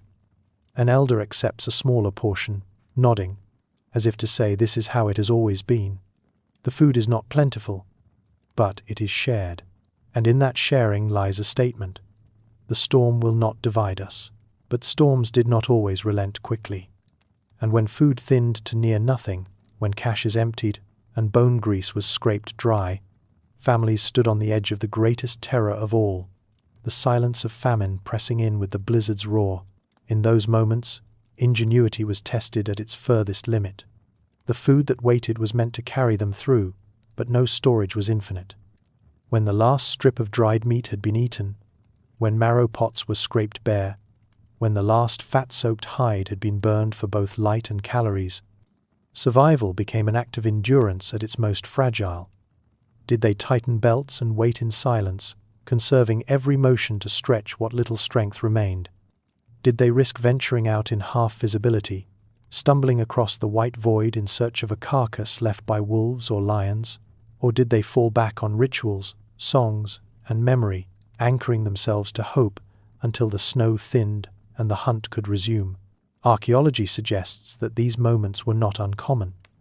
Some camps show abrupt abandonment, as if hunger forced movement before the storm was truly over. Others reveal scattered bones, gnawed past their usual limits, marrow extracted not once but twice, reboiled until only chalk remained. These details hint at desperation, but also at resolve that even when food was nearly gone, the will to endure pressed forward. Scarcity was not new. It was expected, prepared for, and, when necessary, suffered through with patience that was as much a survival tool as any spear or hide. Yet it is striking how often storage worked. The fact that families return to these sites year after year, the fact that we exist to remember them at all, tells us that the food that waited usually lasted long enough. It lasted because it was prepared in advance, because it was rationed with discipline, because it was shared according to rules that kept communities intact. In this, we see the genius of Ice Age humanity. Survival was not improvisation, but orchestration, a careful weaving of foresight and restraint into a fabric strong enough to resist extinction. And so, in the end, the food that waited was never only about hunger, it was about memory, the memory of summer hunts carried into winter nights, the memory of ancestors teaching how to render fat, how to cache bones, how to divide portions fairly. It was about trust in the earth to preserve what was buried, trust in others to share rather than hoard, trust in the cycle of season after season, storm after storm. When we picture Ice Age survival, we must imagine more than spear thrusts and mammoth chases. We must see the quieter victories, the pit dug into frozen soil, the marrow pot simmering slowly, the small ration passed hand to hand. These were not merely calories, they were continuities. And it is because of them that the human story carried on. But survival was not only about feeding the body. In the long nights of confinement, with hunger pressing close, the mind itself became another battlefield, one that required stories, symbols, and rituals to keep the storm from entering the soul. How do you keep a child alive when it is 50 degrees below zero outside? The question is not abstract, but intimate, immediate, and terrifying. The storm rages without pity, stripping flesh from bone in minutes, and yet in the hollows of Ice Age camps, infants stirred, toddlers cried, children laughed or whimpered, depending on the steadiness of hands around them. To survive such storms, adults could endure deprivation and cold, but the smallest among them required protection far beyond endurance. The presence of children transformed every blizzard from an individual ordeal into a collective responsibility, and the ingenuity of Ice Age families was measured not only by how they fed themselves, but by how they wrapped and sheltered the most fragile lives. Insulation was not simply an idea, but an act of love. Archaeological traces of infant burials across Eurasia reveal that even in death, the smallest bodies were swaddled in layers of fur, beads, and ochre, suggesting how they must have been cared for in life. Infants were bound in soft hide, sometimes layered with mosses or grasses that trapped heat and absorbed moisture. This was a natural technology of insulation, where plant fibers acted as both padding and wick, keeping tiny bodies dry even when the world outside turned to ice. Imagine a child wrapped snugly in rabbit fur, sealed against drafts by sinew stitching, the hide warmed not by its own thickness alone but by the steady presence of a mother's skin pressed close beneath it. Warmth was never only about material. It was about contact, about the simple decision to hold a child close. Even toddlers, with their restless energy, were bundled in heavy layers. Hides from reindeer, wolf, or hare were cut and stitched into miniature garments, thick seams reinforced with sinew, fur turned inward for insulation. To see such clothing in reconstructions is to realize how early humans grasped the principles of heat retention, covering extremities, layering hides, preventing drafts, ensuring mobility within protection. The cold was merciless, but the clothing made for children was not crude improvisation. It was tailored, deliberate, a precise response to vulnerability. But clothing and wrapping were not enough. Storms demanded confinement, and confinement demanded invention. Infants were likely kept in cradles of hide or bark, padded with grasses, portable enough to keep near the fire yet insulated enough to shield from drafts. These cradles were not merely practical. They were extensions of the hearth, movable cocoons that held warmth within and danger out. The act of swaddling a child and placing them in such a cradle was as much ritual as it was survival, a daily gesture of defiance against the storm's indifference. What must it have felt like, in the midst of a blizzard, to hear the faint cry of a child muffled beneath layers of hide and grass, and to know that the difference between silence and sound was the difference between life and death? To protect children was not simply to preserve their bodies, but also to shield their minds. For a storm that lasted days, even weeks, confinement could weigh heavily on the smallest hearts. Imagine a toddler trapped indoors, the wind howling outside, the smoke from the hearth thick in the air, restless legs and curious hands without room to roam. Keeping children calm, occupied, and safe was itself a survival skill, just as essential as stitching hides or feeding the fire. The archaeological record does not show us laughter, but it does show us toys. Small carvings of animals, made from ivory, bone, and antler, have been found in Ice Age sites. Some may have served ritual purposes, but others bear the unmistakable marks of handling, wear consistent with play. These miniature mammoths, horses, and reindeer gave children something to hold, something to imagine, something to distract them from the monotony and fear of confinement. In the dim light of a shelter, a carved reindeer could become an entire herd, a carved lion, a story waiting to be told. Play was not trivial. It was an anchor of sanity, a way to keep small minds from turning restless or fearful. Mothers and fathers, too, must have devised songs, rhythms, and games. Ethnographic parallels among indigenous Arctic groups reveal lullabies that imitate the sounds of wind and animals, teaching children to listen even as they are soothed. Others use simple rhythms, clapping, humming, tapping on hides to distract infants and toddlers when movement outside is impossible. These echoes of cultural creativity remind us that Ice Age families were not only engineers of survival, but also caretakers of imagination. In the storm, the mind needed as much shelter as the body, and beyond distraction lay teaching. Children grew up learning that storms were not accidents but inevitabilities, part of the cycle of life on the steppe. Confinement became a classroom. Stories told around the fire were not only entertainment but instruction, embedding lessons about patience, vigilance, and the rhythm of the seasons. A carved toy mammoth was not just play. It was a lesson in what to hunt, where to find it, how to recognize its tracks. A lullaby was not just sound, it was a shaping of memory, a soft rehearsal for a life that would demand endurance. In this way, even the storm itself became part of education. Children were taught how to wait, how to occupy themselves, how to live within limits. To keep them calm was to prepare them, to weave into their bones the knowledge that storms pass, that survival is possible, that patience is power, but calm is not enough when the walls shake and hunger gnaws.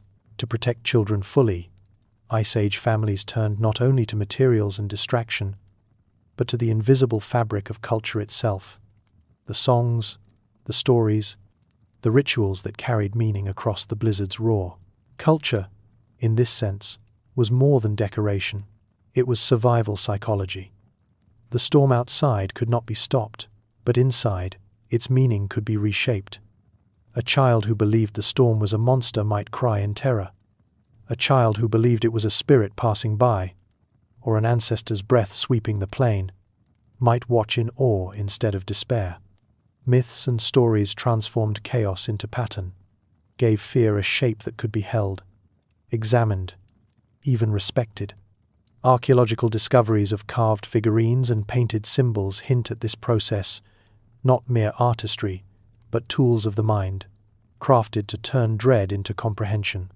For children, these cultural frameworks offered reassurance. A mother's story might explain why the wind howled, turning it from an enemy into a teacher. A father's gesture toward the fire might remind the young that their ancestors, too, had faced storms and survived. Even the act of storytelling itself, rhythmic and repetitive, carried children into a mental state of safety, allowing them to rest, to breathe, to wait. In the absence of certainty, story became certain. In the absence of warmth, meaning became warmth. We see parallels in indigenous Arctic cultures, where storms are often given names, personalities, or spirits. In some Siberian traditions, children are told to listen to the wind as the voice of beings older than time. Among the Inuit, the sound of whistling snow is explained as the laughter of spirits, turning menace into something familiar. These traditions, carried in story, soften the sharpness of fear, teaching children that the natural world, even in its violence, is something to be engaged with, not only endured. But culture did more than soothe, it bonded. In the crowded shelters of Ice Age families, where confinement pressed people shoulder to shoulder, stories provided unity. Everyone listened together, elders speaking, children absorbing, parents nodding in rhythm with the fire's glow. For children especially, this created an emotional fortress, a sense that they were not alone in their vulnerability. Shared meaning built shared resilience, and rituals carried this even further. Beads sewn into children's clothing, ochre dusting their small graves, charms carved in ivory and tucked near their swaddles, these were not accidents. They were symbols of care, of protection, of embedding a child in a network of meaning larger than themselves. To a child, such tokens were tangible proof that they mattered, that they were part of a chain of survival that stretched beyond one storm. Thus, when we ask how children were kept alive in storms of unimaginable cold, the answer extends beyond hides and hearths. They were kept alive by culture, by lullabies, by carvings, by stories that turned terror into belonging.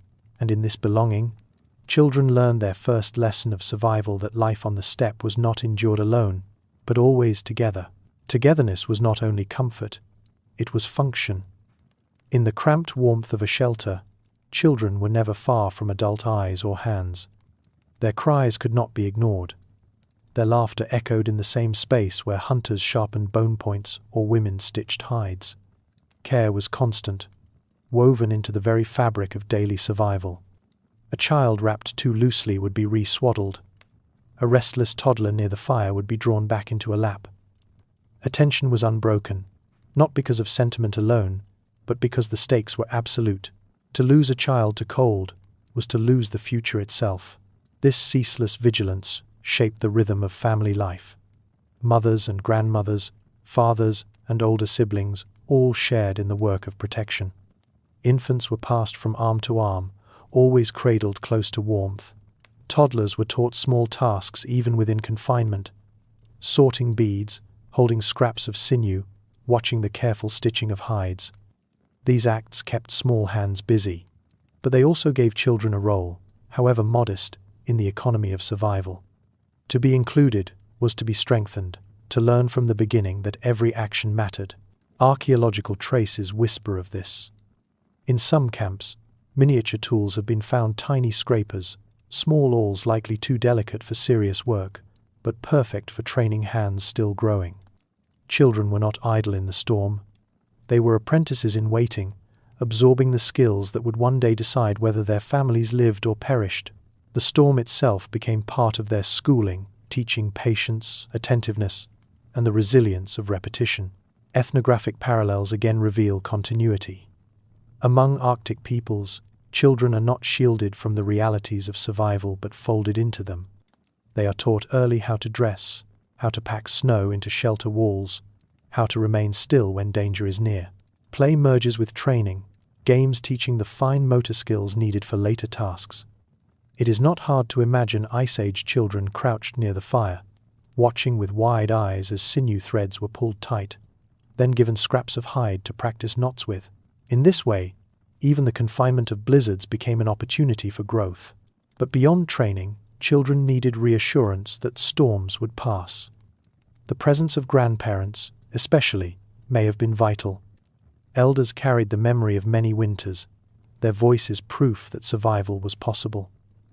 A grandmother's hand on a child's shoulder was more than comfort. It was continuity, the living evidence that storms did not last forever. Such gestures helped small hearts endure what small bodies could not fully understand. Still, not every child survived. The archaeological record shows graves tiny in size, often adorned with beads, ochre, and tokens of love.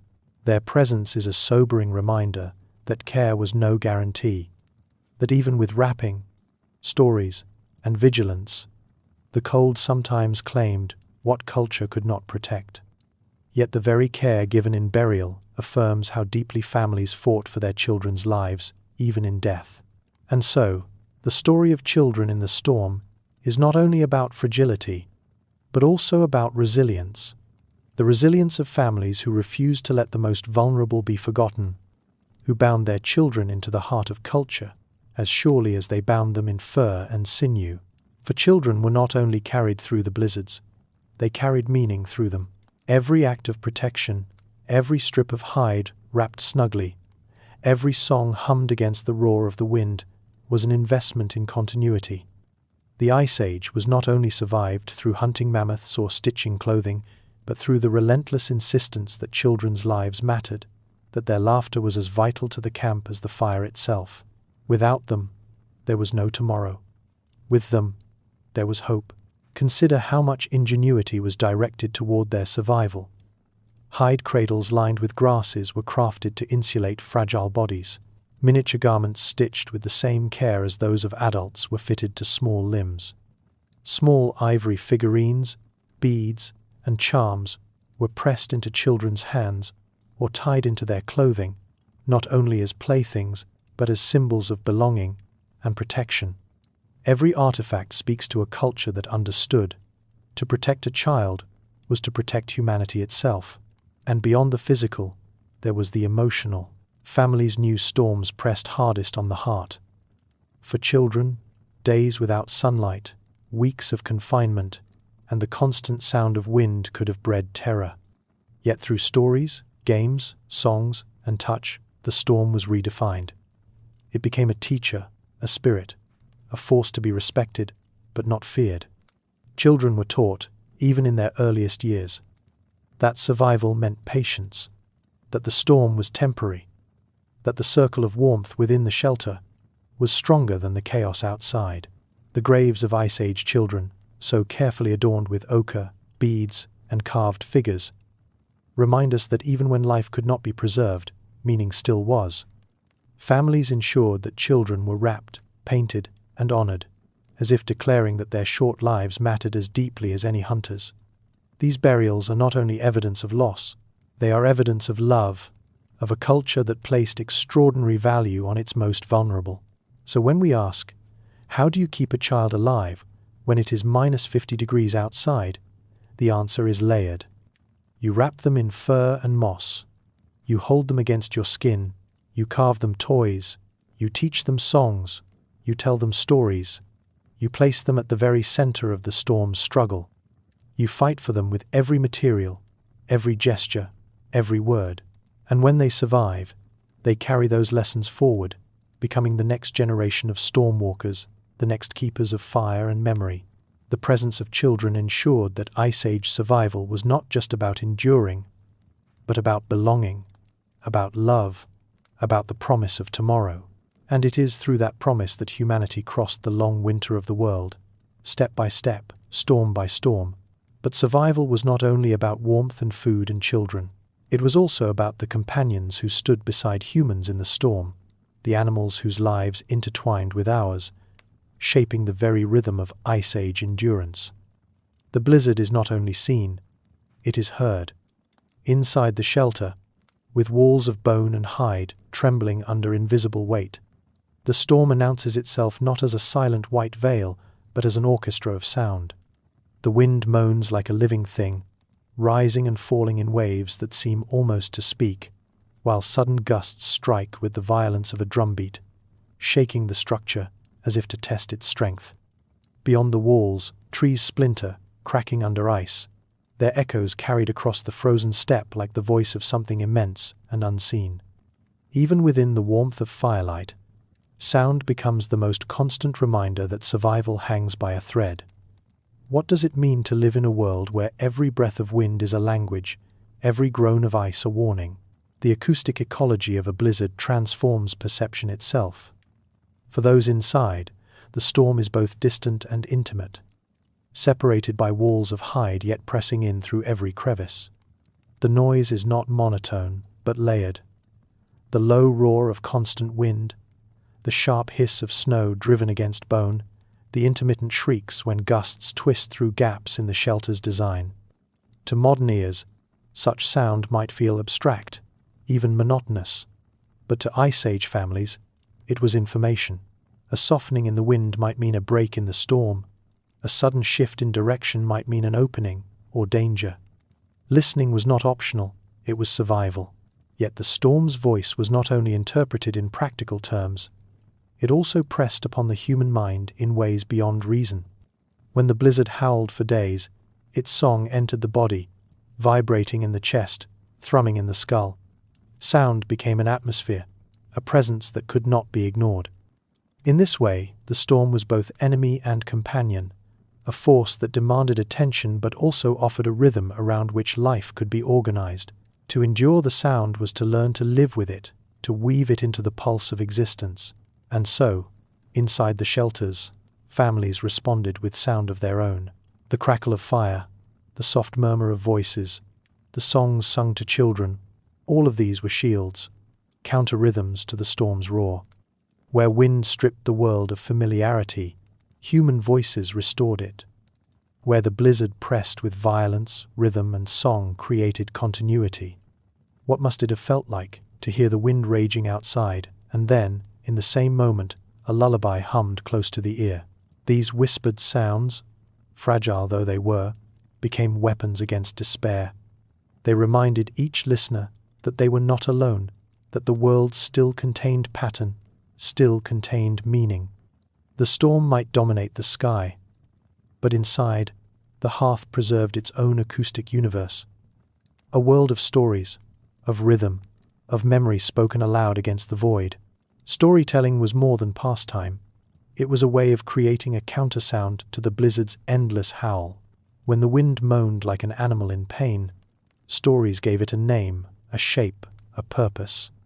An elder's voice, low and steady, could transform chaos into narrative, turning the storm from a formless terror into a tale of ancestors, spirits, or beasts.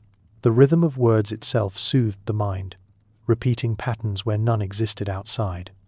Each pause, each breath between phrases, offered listeners a place to rest, to imagine, to see beyond the white walls that confined them. Children especially relied on these sounds. Archaeologists have uncovered small figurines carved of ivory and bone, many of them animals, mammoths, lions, horses. These may have been props in stories told by firelight, objects given sound and life through the voice of an elder. A carved mammoth could march across the imagination while snow buried the world outside. A lion could roar in story, even as the blizzard roared in reality. Play and myth blended together, allowing children to hear more than the storm, to be carried into a different soundscape altogether. Songs, too, played their role. Ethnographic parallels among Arctic peoples show how lullabies, chants, and rhythmic clapping are used to calm children, but also to steady adults. The voice is breath given structure. In the storm, where breath turned to ice in seconds outside, to hear breath carried into melody indoors was to affirm life itself. The beating of hands on a drum-like surface hide, stretched across a frame, or even the hollow of a bone created rhythm that anchored minds otherwise swept by the formless wind. In such moments, sound was medicine, but rhythm was not only comfort, it was resistance. The blizzard's howl was relentless, a wall of noise that threatened to erase the individuality of thought. To sing was to push back. To tell stories was to insist that human voices still mattered. That meaning had not been drowned in the roar. In the contest between storm and shelter, the human soundscape was fragile, but it was also defiant. It carried not through the steppe, but through hearts. And that was enough. The blizzard could strip visibility, freeze flesh, and scatter herds. But it could not silence the determination of voices around a fire, voices that carved a rhythm into the storm's monotony. And in that carving, the blizzard itself began to shift, no longer only a threat, but a being that could be named, understood, even woven into the great stories of the Ice Age world. For myth was not born in sunshine. It was born in nights when the wind screamed so loud that silence seemed impossible, when fear pressed so close it needed a shape to contain it. The blizzard was not an absence, but a presence, a force that filled the ears and shook the shelters, a being that could not be ignored. To human minds, it became more than weather. It became a character, spirit, monster, teacher, ancestor. Each roar of the wind was interpreted through the lens of imagination, reshaping randomness into relationships. Archaeological traces cannot tell us the exact myths of Ice Age peoples, but echoes from later cultures give us hints. Among Siberian groups, storms are often described as spirits crossing the plain, their voices carried in the wind. Among Inuit traditions, blizzards can be the breath of sky beings, or the footsteps of giants shaking snow loose from the heavens. Among Sami stories, sudden gales are linked to deities who must be respected with offerings, lest their fury destroy the camp. These parallels suggest that the people of the Mammoth Steppe, too, must have given the blizzard its place in the cosmos. Inside the shelter, stories told during storms may have woven together memory and myth. The wind could be explained as the voice of ancestors, calling out to test the living. The crack of a frozen tree might be described as the strike of an invisible hunter, roaming the whiteness. The hiss of snow against hides might be imagined as spirits brushing past, curious, watching. Such frameworks turned terror into dialogue, giving listeners a way to engage with the storm rather than only endure it. For children especially, this was vital. A storm without meaning was chaos. A storm with a story was manageable, even fascinating.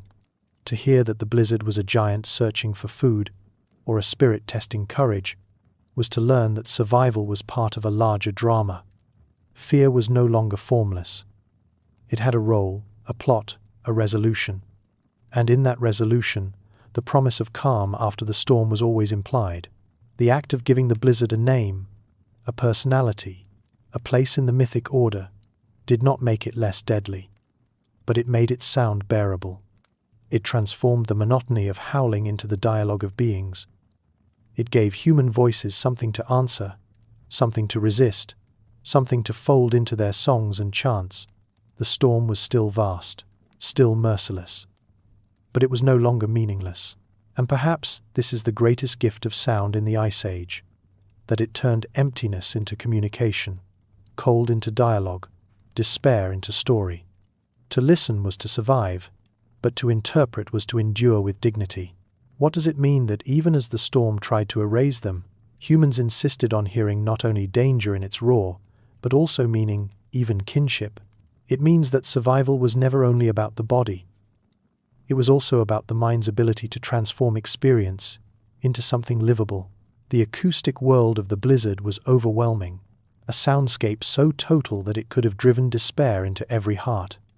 Yet by reframing its roar as voice, its moan as story, Ice Age families created a bridge between terror and comprehension. The storm became not a void but a participant, an actor in the drama of survival. This subtle shift of perception is what allowed minds to endure even when bodies shivered. Imagine sitting within a mammoth bone shelter, the wind screaming like an unending chorus, the walls vibrating with each strike of air. The fire crackles, but even its sound is swallowed by the storm's breath. And then an elder speaks. That is the sky hunter walking. Instantly the roar changes. It is no longer an empty, meaningless blast. It is footsteps. It is a presence. It is a story. Children listen wide-eyed. Adults nod in recognition, and the soundscape of chaos is replaced with a narrative frame that binds the listeners together. Through words, the storm is domesticated, not defeated, but placed within the sphere of meaning. Archaeologists find hints of this world in the symbolic objects left behind. Figurines, decorated bones, and etched patterns may have been props in these acts of storytelling, visual anchors for the sounds of myth. To a child, a carved mammoth placed near the fire might embody the rumbling voice of the storm, its weight felt in each gust. To an adult, a patterned bone might recall a spirit's mark, a sign that blizzards were part of a cycle larger than human comprehension. These artifacts whisper that humans did not sit in silence when the storm pressed upon them. They spoke back, they sang back, they carved responses into ivory and stone. Ethnographic parallels confirm the universality of this impulse. Among the Evenki of Siberia, storms are often explained as spirits quarreling in the sky, their voices echoing across the tundra. Among the Inuit, shamans interpret the moan of the wind as messages, sometimes warnings, sometimes guidance. Among the Sami, the sound of sudden gales can be understood as the presence of deities moving across the land. These practices turn noise into communication, chaos into dialogue, echoing what must have been the experience of Ice Age peoples as well. To endure the storm's sound was therefore not passive. It was active. It was a process of listening, interpreting, responding, or refusing to let the blizzard remain alien. In naming it, in singing alongside it, in telling stories that placed it within a world of meaning, humans shaped not only their own perception but the emotional survival of their children. The blizzard, then, was more than weather. It was teacher, spirit, adversary, and companion. An immense being whose voice filled the steppe, and whose lessons were carried forward in memory long after the snow had melted. To hear the blizzard was to hear the scale of existence itself. Its moans and roars placed human life in perspective, reminding each family huddled around a fire that they were small but not powerless. For while they could not silence the storm, they could respond to it, with rhythm, with song, with myth. In doing so, they asserted the most essential truth of Ice Age survival. that meaning, once created, cannot be erased by wind or snow. Consider how these soundscapes must have lingered. The howl of a blizzard was not forgotten once skies cleared. Children who had heard elders' stories during the storm carried those rhythms into adulthood. Songs sung to soothe fear were remembered, repeated, passed on. Even the association of sound with presence, the idea that the wind carried voices, endured into cultural memory, echoed across traditions from Siberia to the Arctic to the far north of Europe. The sound was not fleeting, it was continuity, echoing across generations like the storm itself across the steppe. Inside the shelter, then, the acoustic world was layered, the fire crackling, voices weaving tales, children humming or tapping small rhythms on bones, all against the constant roar outside. This counterpoint of noise created balance, a soundscape of survival where human presence did not vanish, but instead stood resilient within the immensity of nature's voice. In these moments, the storm became both backdrop and participant in human life, its sound both enemy and inspiration. What emerges from this is a paradox. The same sound that threatened despair also birthed resilience. Without the blizzard's howl, perhaps stories would not have taken the shapes they did. Without the storm's endless noise, perhaps rhythm and song would not have been so deeply woven into survival. The terror of the storm gave rise to the beauty of narrative, the creativity of culture, the intimacy of voices shared in darkness. The storm's sound did not erase humanity. It provoked it, calling forth imagination as fiercely as it tested endurance. And so, when we think of Ice Age families in their bone and hide shelters, we should not imagine silence punctuated only by fear. We should instead hear a chorus, the moan of the wind, the crack of wood, the hiss of snow, the murmur of voices, the laughter of children, the rise of song. All of these together formed a soundscape that was both fragile and enduring, a sonic shield against despair. The blizzard taught humans to listen differently, not only to noise, but to each other, to the rhythm of survival, to the pulse of meaning hidden in chaos. And in that listening, they discovered resilience that no storm could take away. But when the storm's voice finally faded, a new challenge emerged. The land it left behind was altered, reshaped, marked by ice and snow. To survive, humans had to read these frozen traces as carefully as they listened to the wind itself. When the storm finally dies, silence does not return. Instead, a new emptiness fills the land, a silence deeper than before, for the herds have gone. The Mammoth Steppe, once a living expanse of movement and sound, now lies still beneath a heavy quilt of snow. For the families who emerge from their shelters, the relief of survival is instantly tempered by the hunger that waits. The stores of dried meat and marrow have dwindled, and the storm has stolen not only time, but opportunity. What does it mean to step out into a world where life has been scoured away, where even the tracks of prey have vanished as if no animal had ever walked there at all? The first hunt after a blizzard was not a triumph, but a gamble, for prey animals move differently in the wake of storms. Mammoth herds, with their massive bulk and need for forage, often shifted southward or into valleys where winds carved the snow thin and plants could still be reached.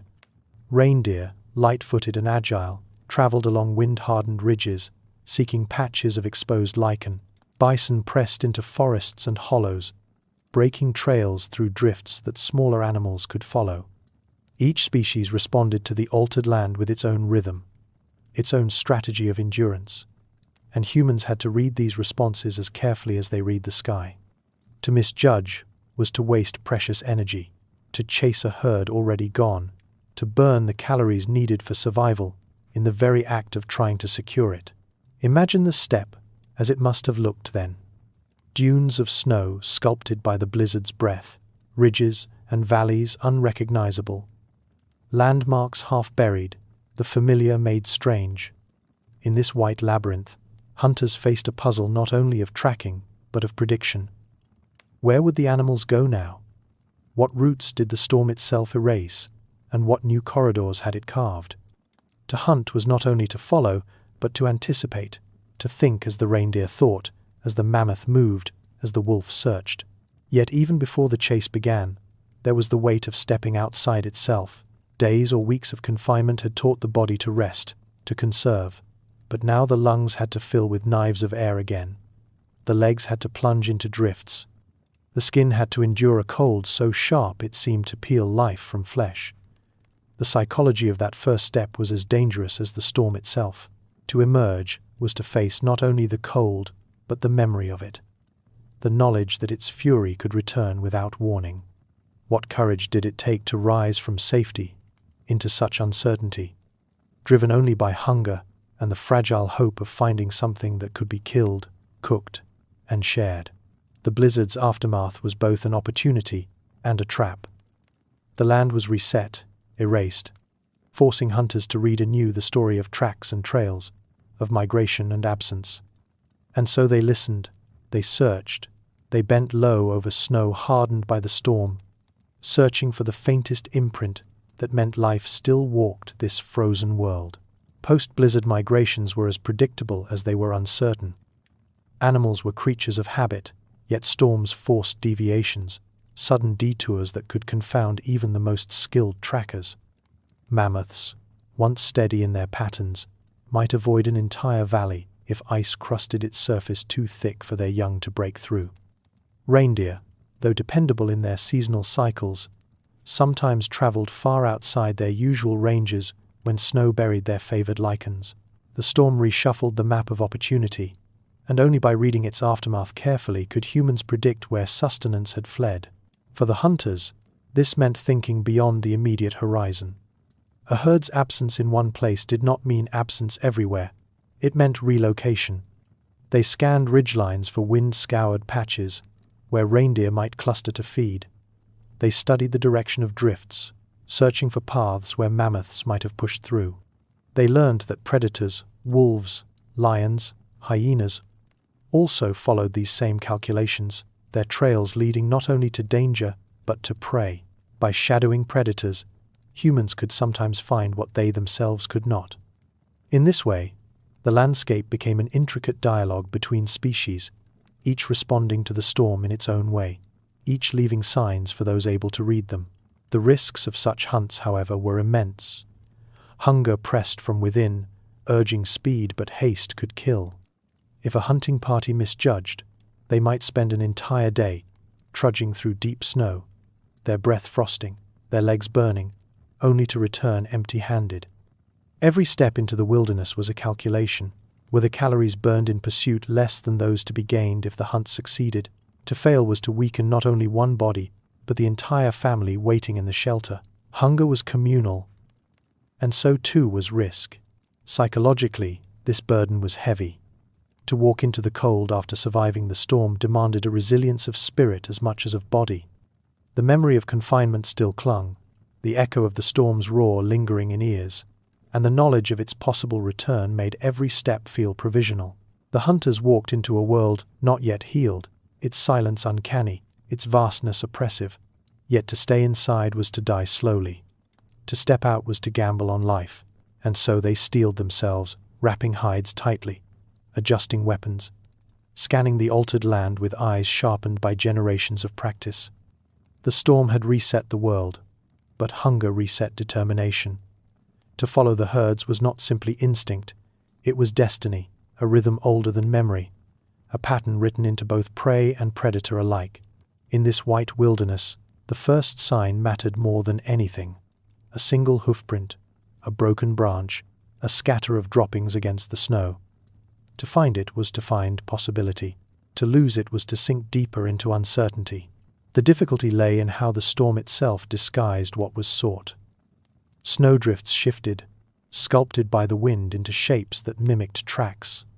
Shadows at dawn and dusk played tricks on the eyes, turning hollows into imagined hoofprints and imagined hoofprints into hollows.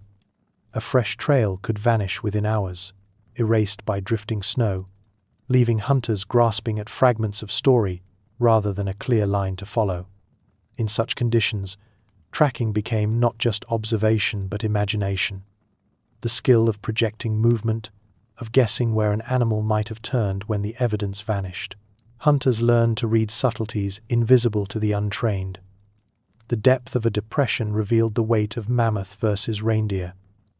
The sharpness of its edges revealed time minutes ago, or a day. A tuft of hair caught on a branch told of direction. The height at which it clung told of species. Even the smell of disturbed snow, faint as breath itself, could betray the freshness of a trail. These signs, pieced together, formed a language of survival written across the frozen plain. It was a language that required not only eyes but memory, not only skill but patience, and patience was dangerous. Standing still too long meant losing heat, yet rushing forward risked missing the trail's logic. Hunters moved in a rhythm of pause and progress, scanning the land like readers scanning a text, decoding one letter at a time. They were interpreters of absence, turning gaps into continuity, shadows into paths. The storm had tried to erase, but humans wrote back by reading. Ethnographic studies of indigenous hunters offer echoes of this ancient skill. Among Arctic peoples, snowdrifts are read as carefully as rivers, their shape revealing wind direction, herd movement, even the likelihood of animal sheltering beneath. In Siberian traditions, the faintest discoloration in the snow can suggest where prey has brushed against a surface, while the patterns of predator tracks offer hints about larger game nearby. These modern survivals give us a glimpse into what Ice Age hunters must have mastered: the ability to see in white, to discern patterns where most would see only blankness. The psychological toll of such concentration was immense. To fail to see meant starvation, and so every detail mattered. Yet concentration also bred exhaustion, the constant effort of forcing meaning from silence and whiteness, draining both body and spirit. Hunters walked not only with spears and bows, but with the weight of their families on their backs, every eye searching for a sign that hope had not fled with the storm. And then, at last, the trail would emerge, faint, fragile, but enough. A line of prints leading into a hollow, a set of disturbances against the snow's smooth face. It was the thread connecting hunger to survival, the fragile bridge between blizzard and feast. To follow it was to step into risk, but also into possibility, for in the aftermath of the storm, to track was not only to hunt, it was to prove that life still moved across the white silence, and that humanity, too, would move with it. Yet following that fragile thread was a test of endurance as much as of skill. The snow, softened by daylight, yielded beneath each step, pulling at the legs like quicksand. Hunters sank waist-deep in drifts, dragged forward by hunger more than by strength. Breath crystallized on beards and lashes, weapons grew heavier with frost, and each mile carried the risk of collapse before prey was even sighted. Still, they pressed on. To stop was to admit defeat, and to return empty-handed was to confront the waiting faces of family with nothing but despair. The storm had remade the world into a shifting maze. Valleys that once served as reliable hunting grounds were now blanketed in impassable snow. Ice had formed in new places, slick and deadly, forcing detours that consumed time and energy. Rivers were hidden beneath deceptive crusts, their frozen skin fragile enough to break underfoot. Each decision mattered. Which ridge to climb, which hollow to follow, which direction to trust when the horizon dissolved into whiteness. The land had to be read anew, as if the storm had written over every map in memory. This was the true gamble of the frozen hunt. The herds themselves were weakened by the storm, their movements erratic, their strength diminished. A mammoth, slowed by crusted snow, might be more vulnerable than usual, but so too were the hunters, whose bodies ached with hunger, whose lungs labored in the bitter cold. Predators prowled these same weakened herds, and to encounter wolves or lions first was to risk becoming prey instead of predator. To follow the trail was to enter a contest not just with the animal, but with every other hungry creature of the steppe. Still, there was resilience in this struggle. Hunters were not reckless. They worked in groups, spreading out to scan wide areas, yet rejoining to conserve warmth and share signs. They marked their paths to avoid becoming lost in the white sameness, small signals carved into snow or ice, reminders of direction in a world stripped of landmarks. Each decision was measured not only for the chance of meat, but for the survival of the hunters themselves. Ethnographic parallels remind us that this was not an alien world, but a familiar one to those who lived in it. Among the Chukchi and Evenki, hunters after storms still speak of reading the white, of finding subtle contrasts invisible to outsiders. Among the Inuit, stories tell of the first hunt after a blizzard as both danger and renewal, the moment when silence is broken by the sound of life rediscovered. These echoes affirm that the frozen hunt was never a routine act, but always a threshold moment, balancing despair and hope. At last, when prey came into view, distant dark shapes against the endless white, the exhaustion of the search gave way to renewed energy. Hunger surged with the sight, and the long ordeal of tracking sharpened into focus. But the hardest part still lay ahead, for to bring down an animal in the frozen aftermath was more than a test of skill. It was a test of spirit. The hunt itself was shaped by the same conditions that had reshaped the land. Deep snow slowed both predator and prey, turning each chase into a grueling contest of endurance. A mammoth could stumble in drifts, its bulk sinking as hunters circled and pressed in. Reindeer might dart across hardened ridges, their hooves lighter than human steps, their speed amplified by pathways hunters could barely follow. Every throw of a spear or pull of a bow was weighted not only with muscle, but with desperation, the knowledge that a single strike could mean the difference between survival and starvation. When the animal finally fell, silence was broken by more than its collapse. Cries rose from hunters, not of triumph, but of release, the storm's hold finally broken by the sound of meat striking the snow. Knives were drawn quickly, hides cut back, fat harvested with urgency. There was no time to waste. The cold that had weakened the animal would preserve the meat, but the journey back was long, and the family waiting could not afford delay. Every strip of flesh, every marrow-rich bone, every reserve of fat was gathered, packed, carried the storm's victory undone by human persistence. Yet the hunt was not only material, it was a ritual. To bring down prey after the storm was to affirm a cycle larger than hunger. Storm, survival, search, return. The animal's death was folded into meaning, its body thanked, its spirit honored, its presence woven into stories that children would one day hear. The frozen hunt became a myth in the making, a story not of despair but of resilience, of a people who walked out into a white silence and returned with life in their arms. And back in the shelter, when the first meat hissed in the fire's heat, the storm was finally answered in full. The blizzard had stripped the world, emptied the land, and silenced the herds. But the hunt had restored balance. The taste of fat, the smell of cooked flesh, the sound of chewing mouths and laughing voices, all of it was proof that humanity endured. What remained in memory was not only the terror of the storm, but the resilience born in its aftermath. The frozen hunt was never guaranteed, never easy, yet it was the bridge from hunger to hope. To step into the white silence and return with food was to prove again and again that life could not be erased by snow, that the storm, no matter how fierce, was not the end. But survival was not only carved into hunts, it was carried in the marks humans left upon the land itself, engravings, tools, symbols etched into bone and stone, records of meaning as enduring as the storms they survived. After the blizzard passed and the white silence returned, survival depended not only on endurance but on invention. The body could endure only so much. It was tools that bridged the distance between bare skin and the frozen world. In the emptiness that followed the storm, when wood was scarce and prey elusive, the difference between life and death could be held in the palm of a hand. A bone needle, a fire starter, an awl sharpened from ivory. These were not luxuries but lifelines, small and portable fragments of human ingenuity forged under the pressure of unrelenting cold. What must it have felt like to clutch such fragile objects, knowing they carried the weight of entire families' survival? Consider the fire-making kit, a technology that seems deceptively simple.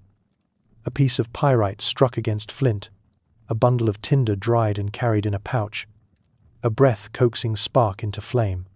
In the blizzard's aftermath, fire was more than warmth. It was a revival, a reminder that the storm had not extinguished humanity's ability to create heat at will.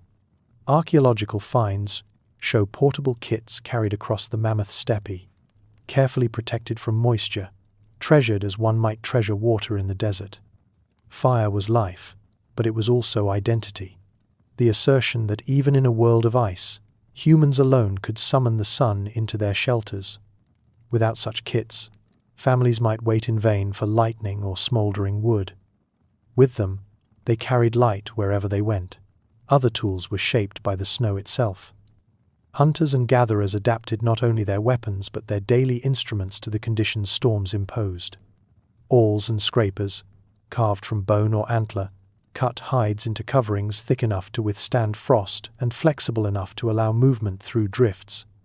Snow-specific implements, simple sleds, dragging frames, or poles for probing treacherous ground, carried the weight of food and firewood when bodies could not.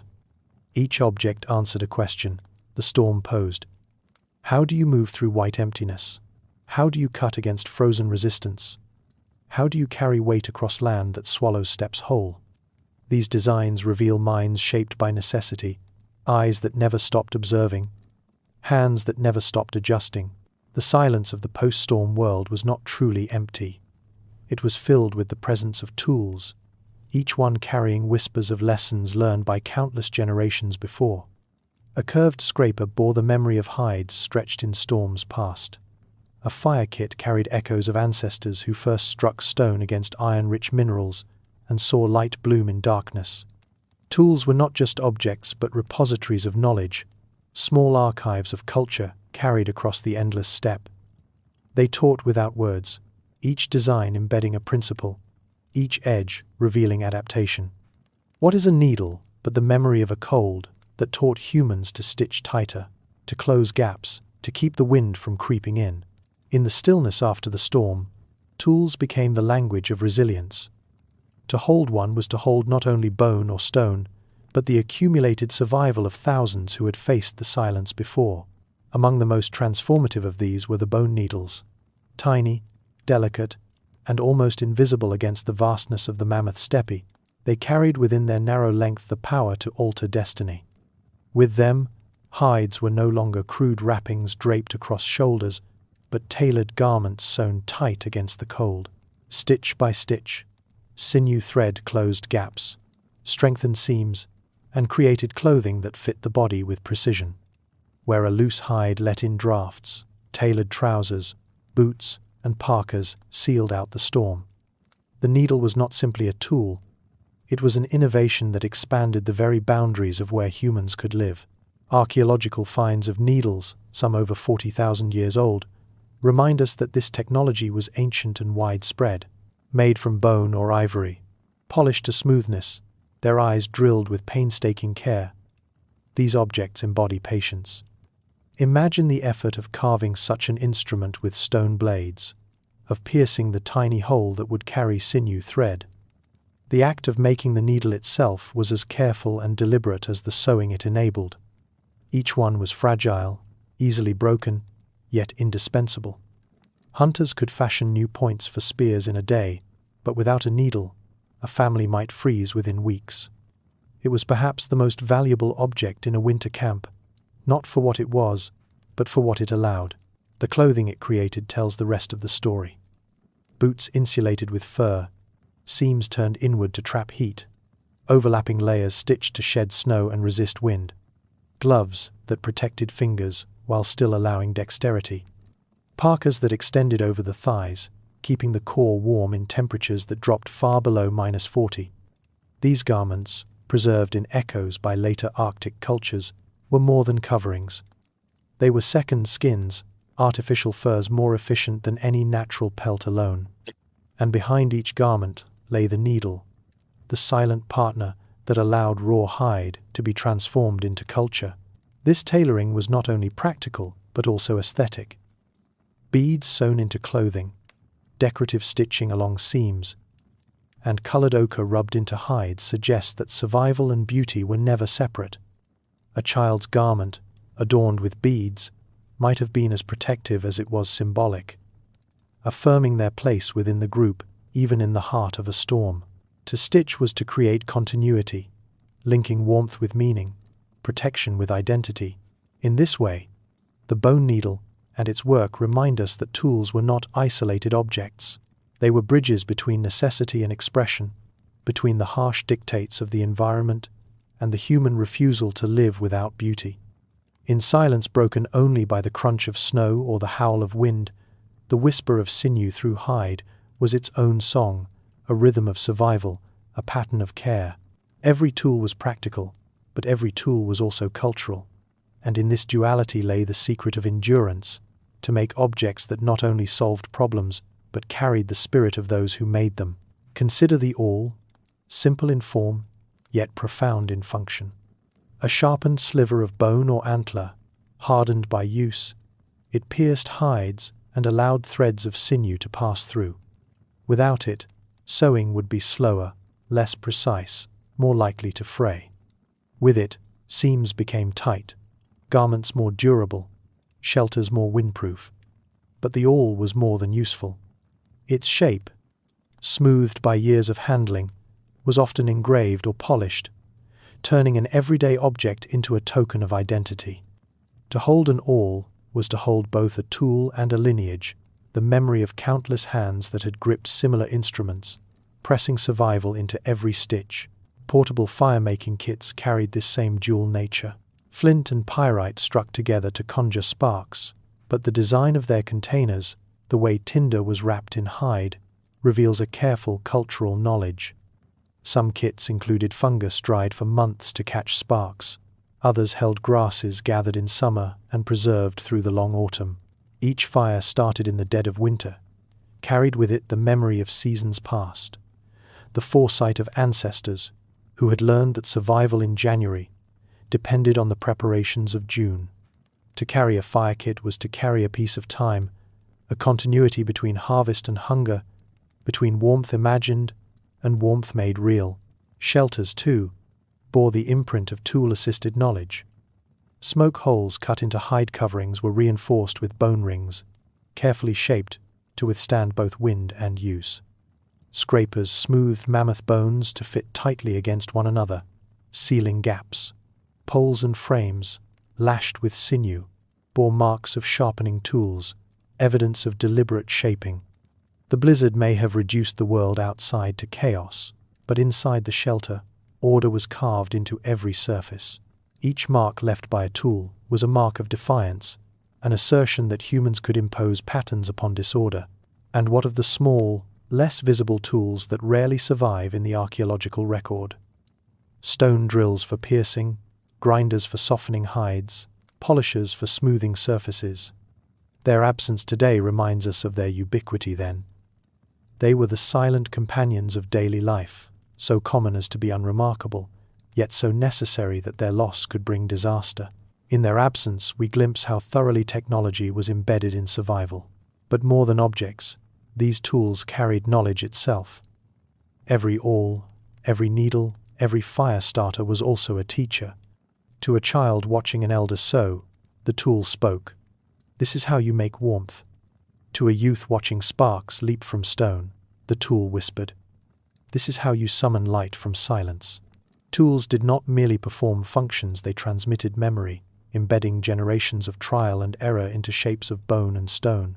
In the quiet after the storm, when families gathered around fires kindled by kits, clothed in hides stitched by needles, breathing air filtered through smoke holes shaped by awls, they were surrounded not just by objects, but by culture incarnate.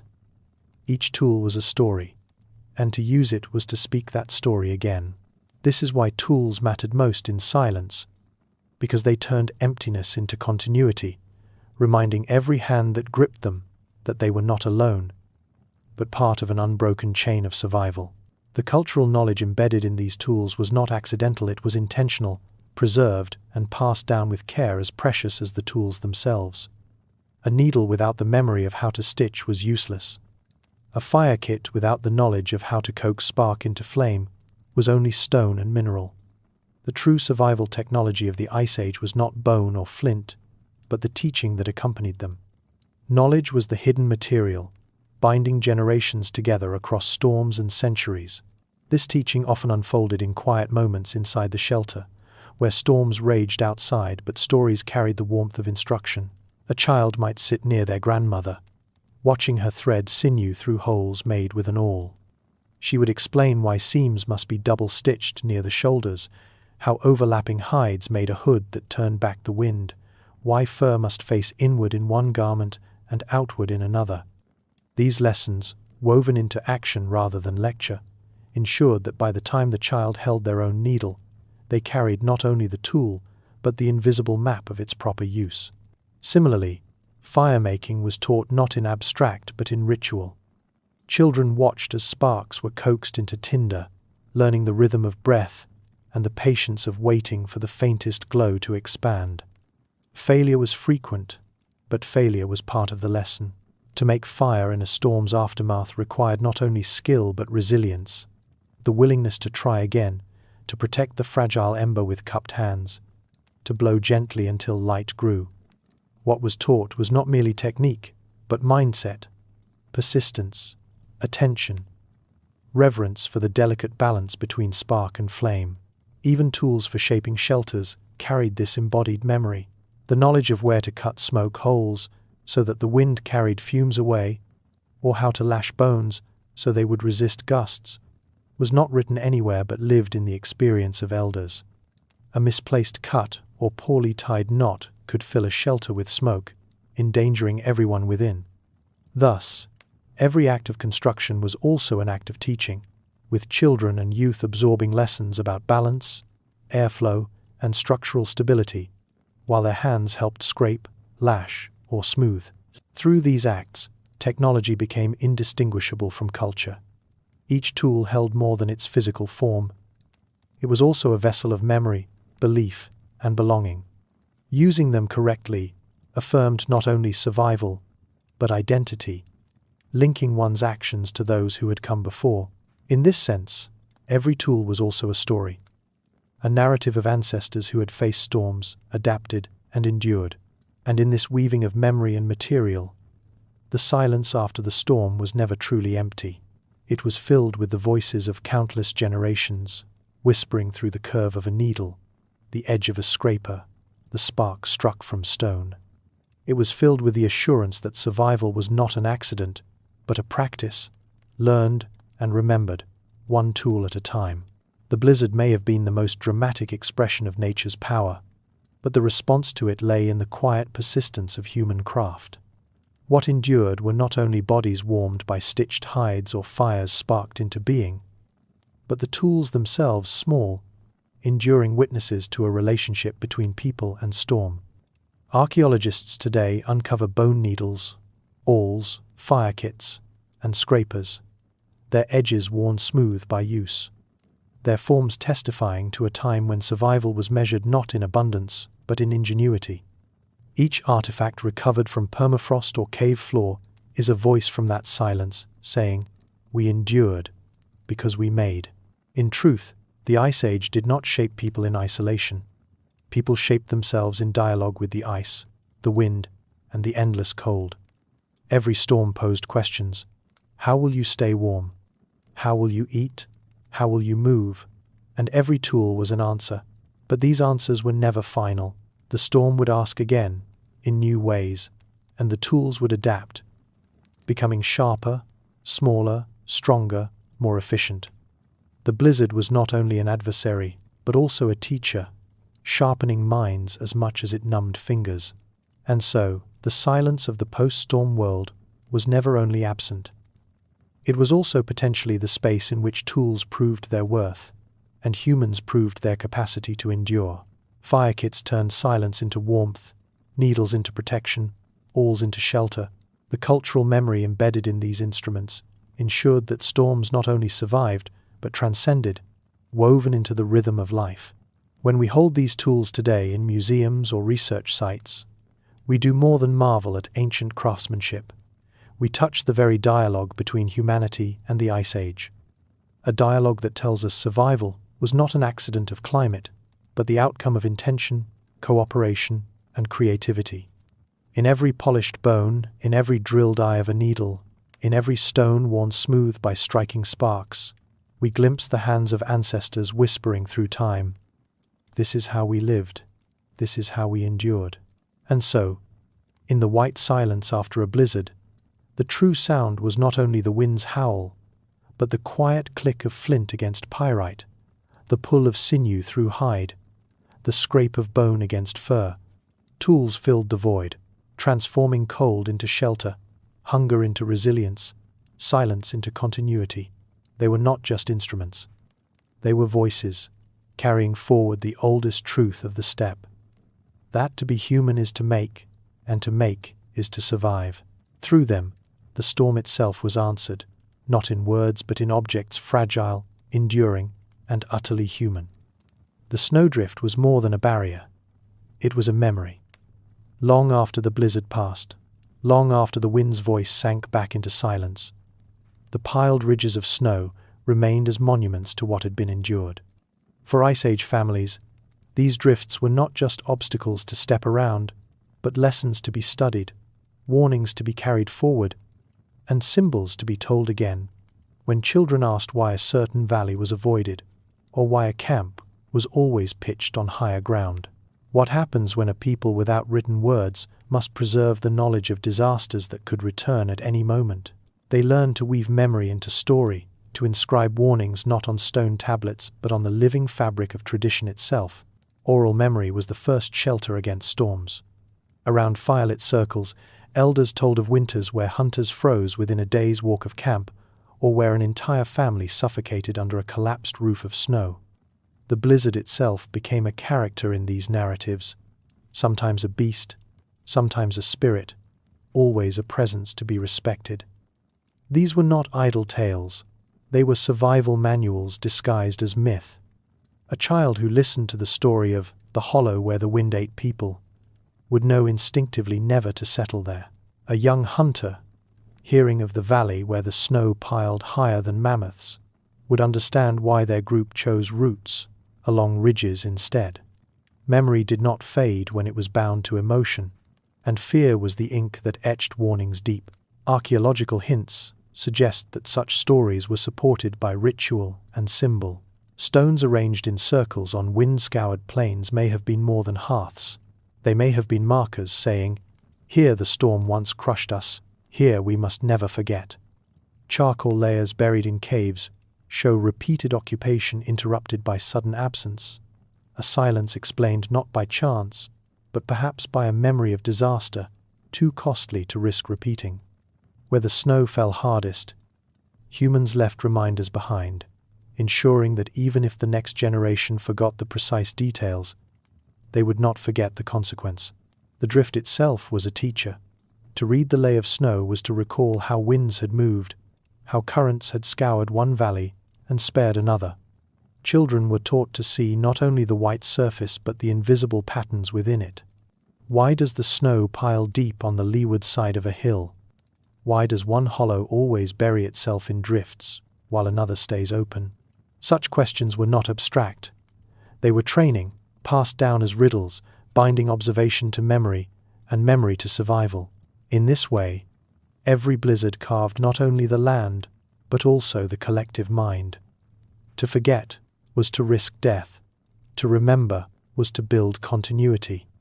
The drift held lessons in silence, but humans gave it voice, ensuring that storms became more than terror, they became teachers. Rituals were the anchors of that memory. When a blizzard destroyed a shelter or claimed lives, the response was not only practical relocation but also symbolic remembrance. A line of stones might be laid across a valley's edge, marking a place never to be camped in again. A burned-out hearth might be left intact, never reused, a silent warning to any who passed. These gestures transformed the landscape into an archive. Where writing had not yet come, ritual served as inscription, a way of freezing knowledge into place. Each act was small in itself, but when repeated across generations, it became tradition, an unspoken agreement between past and future. Here, danger waits. Do not forget. In some regions, mammoth bones themselves may have carried this symbolic weight, Excavations reveal structures that were clearly practical shelters, yet some arrangements of bones seem less about use and more about meaning. A ring of tusks half buried in lowest soil might not only have framed a dwelling, but also served as a permanent marker, saying, "Storms have tested us here, and we endured." Children would see these forms not only as walls against the wind, but also as reminders of what storms demanded. To live in such structures was to live inside a story, a constant reminder that survival was not guaranteed, and that memory was the strongest tool of all. The act of migration itself was shaped by these remembered lessons. Families chose routes that avoided wind funnels, steering clear of valleys where snow gathered too deep. Paths traced along ridges were not merely the shortest lines between camps, but the safest, taught by the memory of ancestors who had once strayed and paid the price. Migration was not improvisation. It was choreography across a stage written by storms. Each season's journey carried echoes of blizzards past. Each campsite chosen not only for access to water or game, but for its relationship to the wind.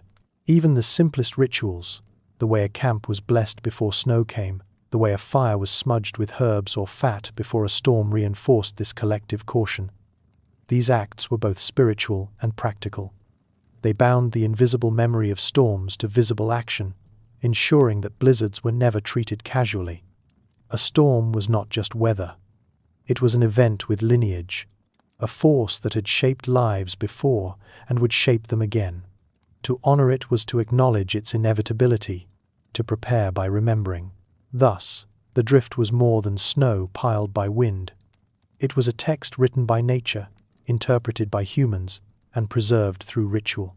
And within that text lay the wisdom that survival was not only about enduring one storm, but about ensuring that the memory of it remained for the storms yet to come. Teaching this wisdom to the young was perhaps the most critical act of all.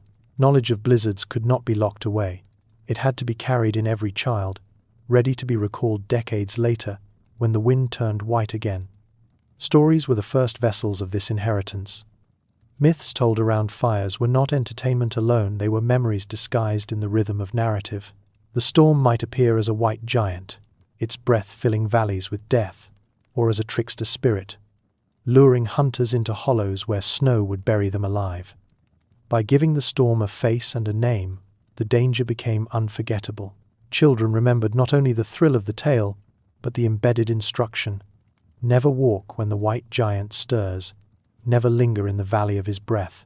Symbols reinforced what words began.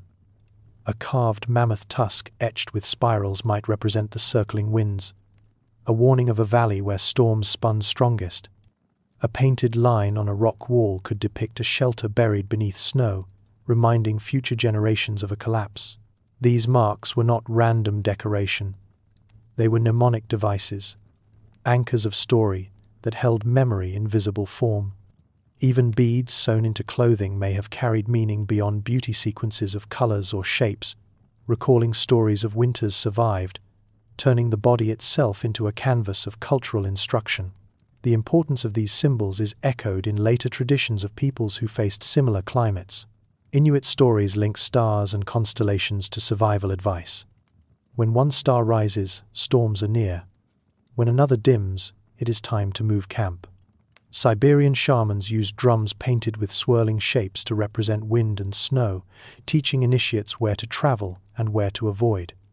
Such practices remind us that Ice Age cultures, too, must have infused the symbolic with the practical, embedding hard-earned lessons into rituals, art, and ornament so they would never be forgotten. And in this weaving of story and symbol, fear itself became transformed. What might have been paralyzing terror became guidance, a compass for life. Children did not only fear the blizzard, they respected it, remembered it, and carried its lessons into adulthood. When the storm returned, they were not surprised, they were prepared. They had been warned by voices long dead, their words still alive in story, their wisdom still present in symbols carved, painted, and worn. To survive the blizzard was one thing, to remember it was another. Yet only memory ensured that survival was not a solitary victory but a communal one, extended across generations. In the end, The true weapon against the storm was not spear or fire, but memory itself sharpened through story, secured in ritual, and preserved in symbol. One way this memory endured was through the deliberate act of mapping danger into the land itself. Certain valleys became known not by what they offered, but by what they took away. A hollow where a camp once suffocated would be given a name that echoed its history: the Breathless Place, the Snow Pit, or the Valley of Bones. Such names were not just descriptions, they were warnings encoded in language. Spoken aloud in migration councils or whispered to children as they trudged across ridges, these names transformed geography into living memory, teaching not only where to go but where never to return. Markers amplified this oral map. A mammoth tusk thrust upright into frozen soil, a cairn of stones built high enough to outlast years, or a carved branch set at a trail's edge, all were reminders that here, something happened.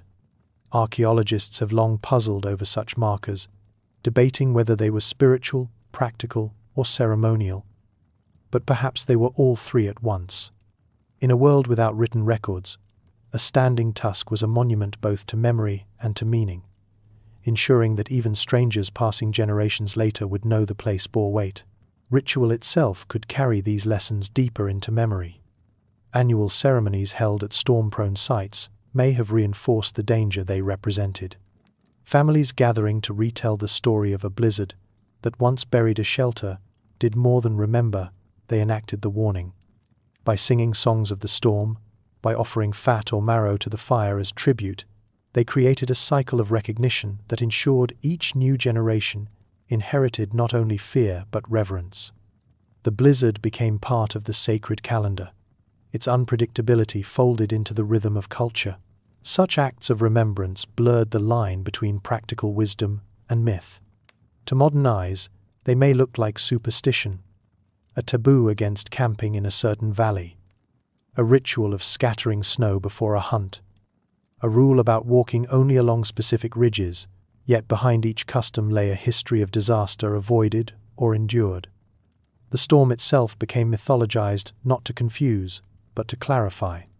By casting blizzards as beings with personalities, tempers, and demands, the knowledge of when and where they struck hardest became unforgettable. This symbolic culture was itself a form of resilience. Where the storm erased tracks, memory laid new ones. Where snow buried landmarks, ritual revealed invisible ones. Where lives were lost, stories ensured that their lessons would not be lost too.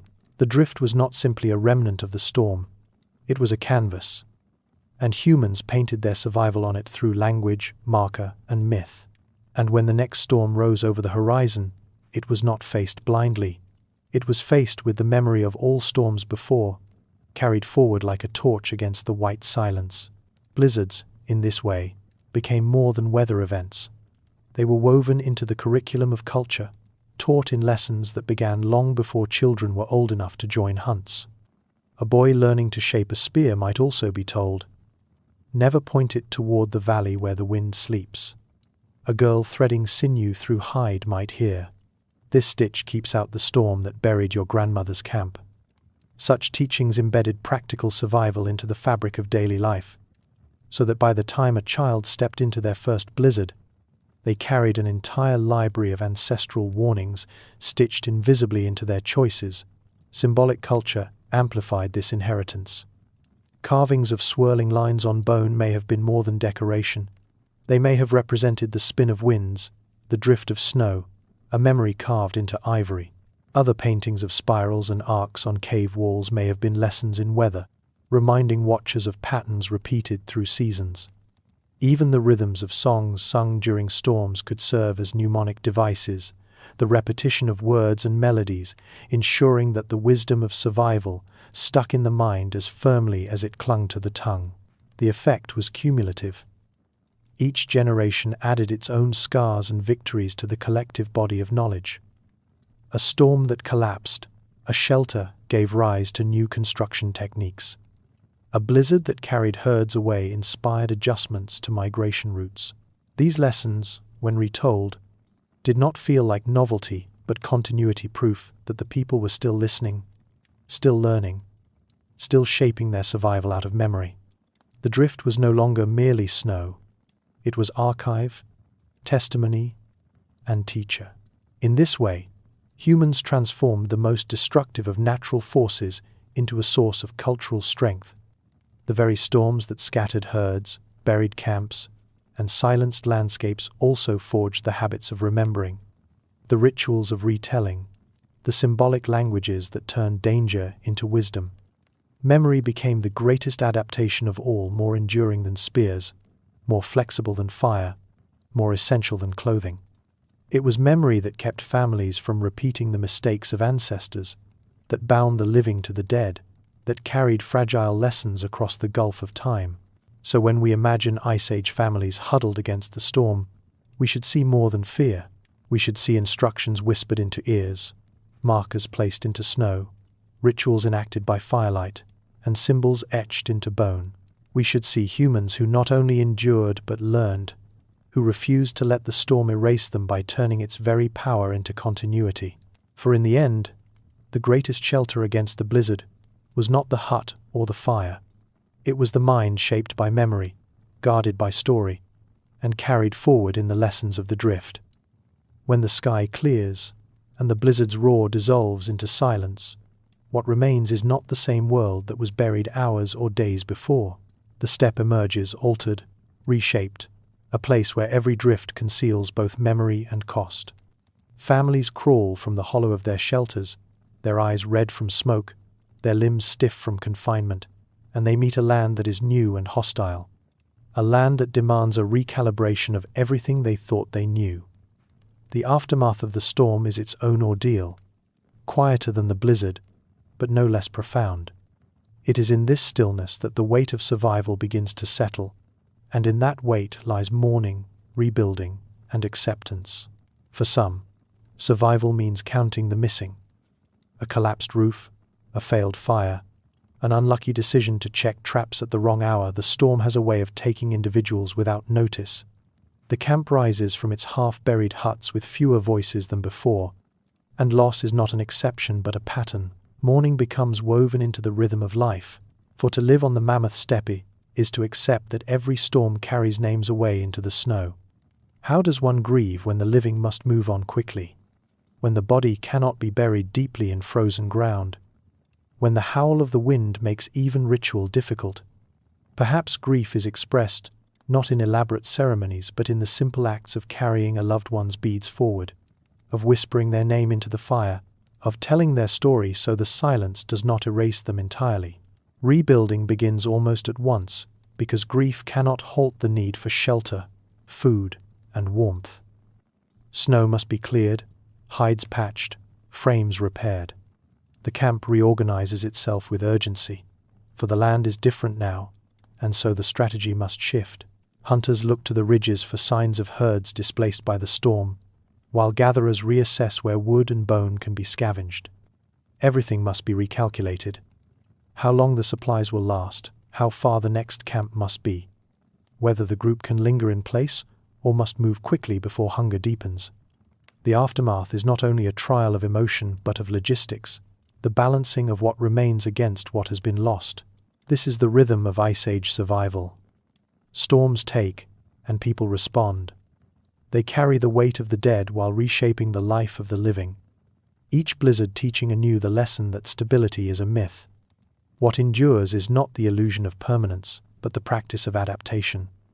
Mourning and rebuilding are not separate acts, but twin responses, interwoven into the same breath. In this way, the aftermath of a blizzard is not merely survival's shadow, but its crucible, forcing families to redefine who they are, what they can carry, and how they will face the white horizon again. For when the storm passes, it leaves not only silence but a question. How will you shape yourself in the wake of white? The first answer lies in reassessing what remains. Every camp, after a blizzard, becomes a ledger of survival, where resources are tallied with sober eyes. Hunters take stock of the dried meat and marrow stored before the storm, calculating how long they will last until prey can be found again. Women and elders examine hides, tools, and clothing, repairing what the storm frayed or destroyed. Children are sent to gather whatever wood or bone the wind may have exposed, scavenging the smallest fragments as if each were treasure. In this careful accounting, survival shifts from an abstract hope to a set of numbers, a balance between scarcity and need. Mobility becomes the central question. A blizzard can strip a valley bare, leaving grazing grounds buried too deep for herds to return soon. It can also expose new opportunities, uncovering frozen carcasses or driftwood carried by wind and ice. Families weigh these possibilities against the risks of staying put. To linger may mean slow starvation, to move may mean exhaustion, or worse, meeting another storm in the open.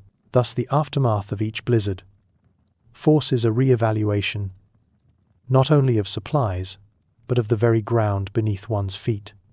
The Mammoth Steppe was not a place of permanent homes.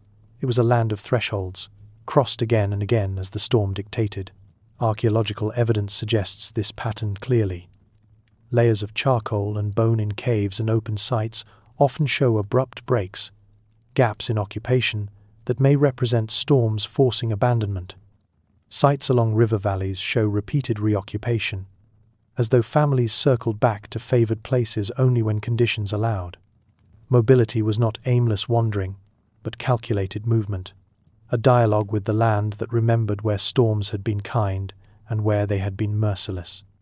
The aftermath of a blizzard was thus a moment of decision, when entire families debated, remembered, and finally chose where their fragile hope would migrate next. Even within the camp itself, reassessment shaped daily life. Firewood, once burned freely, might now be rationed, with smaller flames maintained for cooking rather than warmth. Tools were shared more carefully, their fragility acknowledged after a storm's test. Food was divided with sharper precision, each bite weighed against the needs of the whole. Children, who before the storm might have played in snowdrifts, now learned through hunger's edge that survival meant restraint, patience, and vigilance.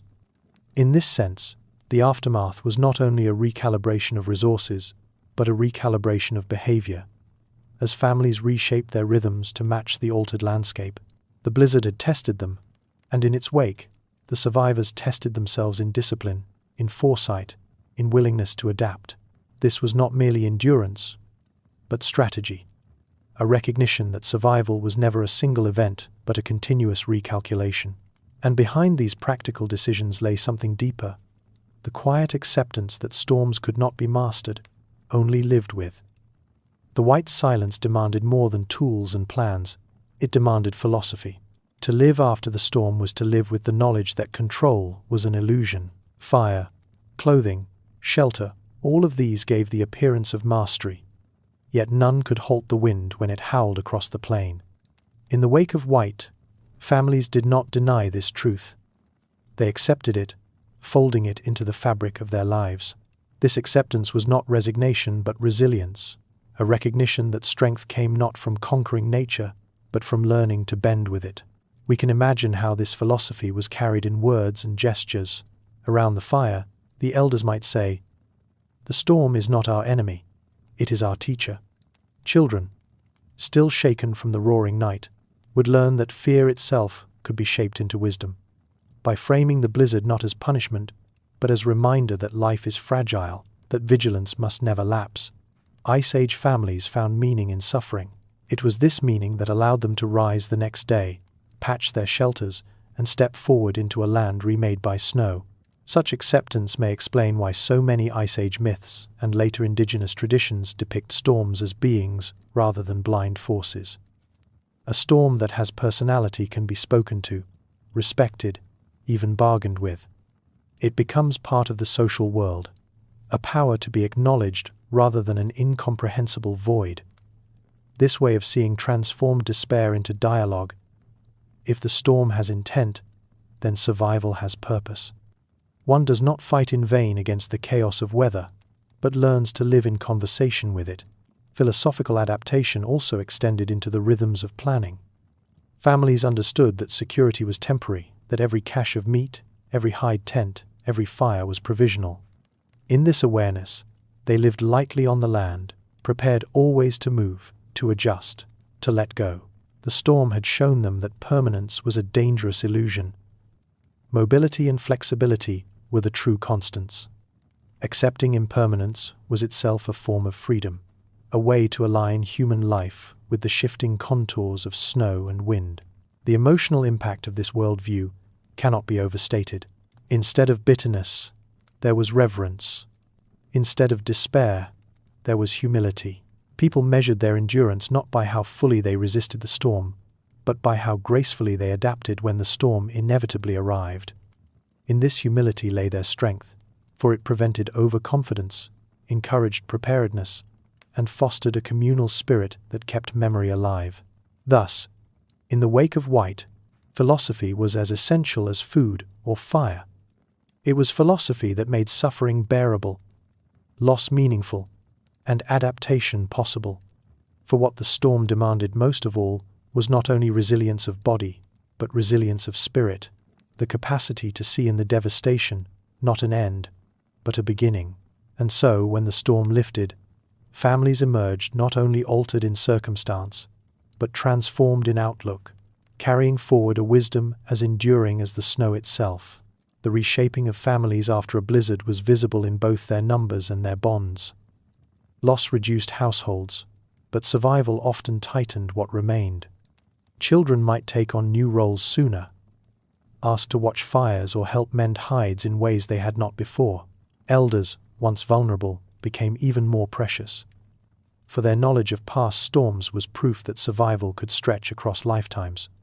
Each blizzard was therefore a reweaving of kinship, the threads pulled taut by necessity and bound by shared memory of ordeal. Plans, too, were redrawn. A hunting strategy designed for abundant prey was no longer feasible if herds had moved far south. Instead, groups split, sending scouts across ridges to seek new tracks.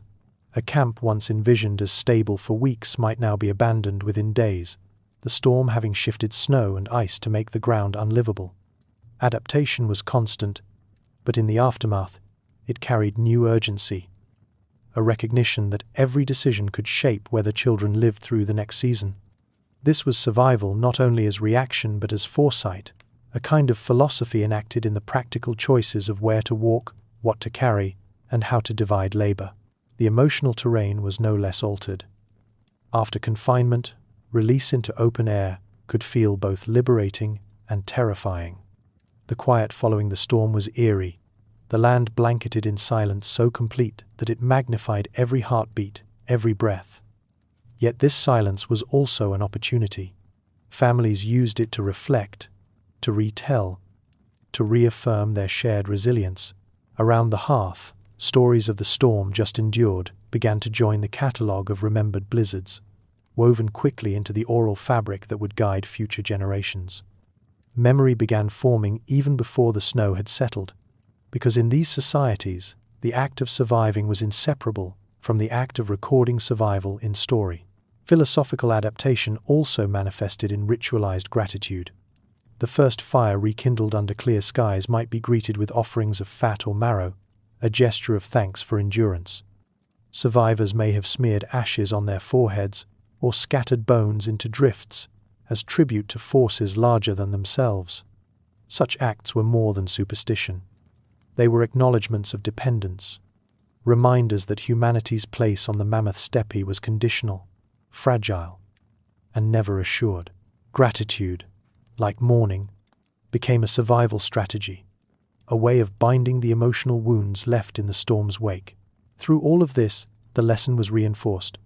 Survival was never about defeating the storm, but about moving forward with its imprint. Families carried these lessons in scars, in songs, in reconfigured plans for migration. The blizzard left its mark on everything: huts, tools, memory, and even philosophy. In enduring it, people reshaped themselves, and in reshaping themselves, they reaffirmed their belonging to the icy world that tested them. In this way, every storm was not only a rupture, but a renewal, forcing the community to shed what was broken and carry forward only what could endure. The wake of White became a classroom, where the harshest lessons left behind the deepest wisdom. Families learned to grieve without surrendering, to rebuild without hesitation, and to carry humility as the core of their strength. In this rhythm, mourning was never wasted, because it bound the living more tightly to one another. Rebuilding was never futile, because it prepared them for the next inevitable trial. And acceptance was never a weakness, because it gave shape to resilience. The Ice Age demanded this cycle endlessly. Every storm remade the land, and with it, the people. Plans collapsed, then reformed. Resources dwindled, then recovered. Spirits bent low, then rose again in gratitude for life. The Mammoth Steppe was not a place where stability was possible. It was a place where adaptation was the only constant, and families who embraced this truth thrived where others faltered. In philosophical terms, survival in the wake of a blizzard meant relinquishing illusions of control and embracing the partnership between human will and nature's power. It was not a partnership of equals. The storm was always stronger, but it was one of dialogue. Humanity answered the storm not with defiance, but with humility, with memory, and with creativity. They did not silence the wind, but they made their voices carry through it, teaching children, shaping tools, and weaving stories from suffering. This is what endured long after the drifts melted and herds returned to graze. The lessons of the storm were not temporary. They became embedded in culture, ritual, and myth, ensuring that each new generation carried the wisdom of those who had endured before them.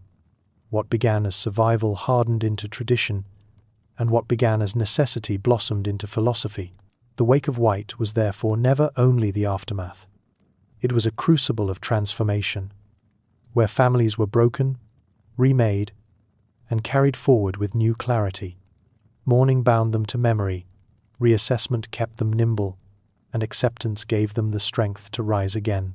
Each blizzard became part of an unbroken chain of endurance, forging humanity into a species not only of survivors, but of rememberers.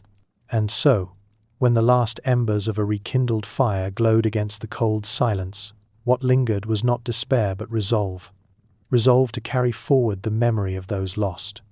Resolve to adapt yet again to the reshaped land. Resolve to accept the storm as teacher, not foe. This was the legacy of the Mammoth Steppe, not triumph over nature, but survival with it, carved into hearts as indelibly as the wind carved its drifts into the snow. For in the Wake of White, humanity did more than endure. It became itself fragile, adaptive, and endlessly resilient. The memory of snow is older than history itself. We live now in a world where a blizzard no longer carries the same threat it once did. Heaters hum in our homes, snowplows carve through drifts, and satellites track the storm long before it arrives. But beneath this fragile shield of technology lies something deeper, something inherited from the long nights of the Ice Age, when our ancestors faced storms without warnings, without machines, without certainty. Every time we feel the hush of falling snow, every time we notice how the world shifts beneath a blanket of white, we are touched by the echo of their experience. The storm no longer dictates life and death for us, but its memory still shapes the way we respond to hardship, to disruption, to the fragility of order. What must it mean to stand in that lineage, to carry the resilience forged by those who once held only fire and each other against the white abyss?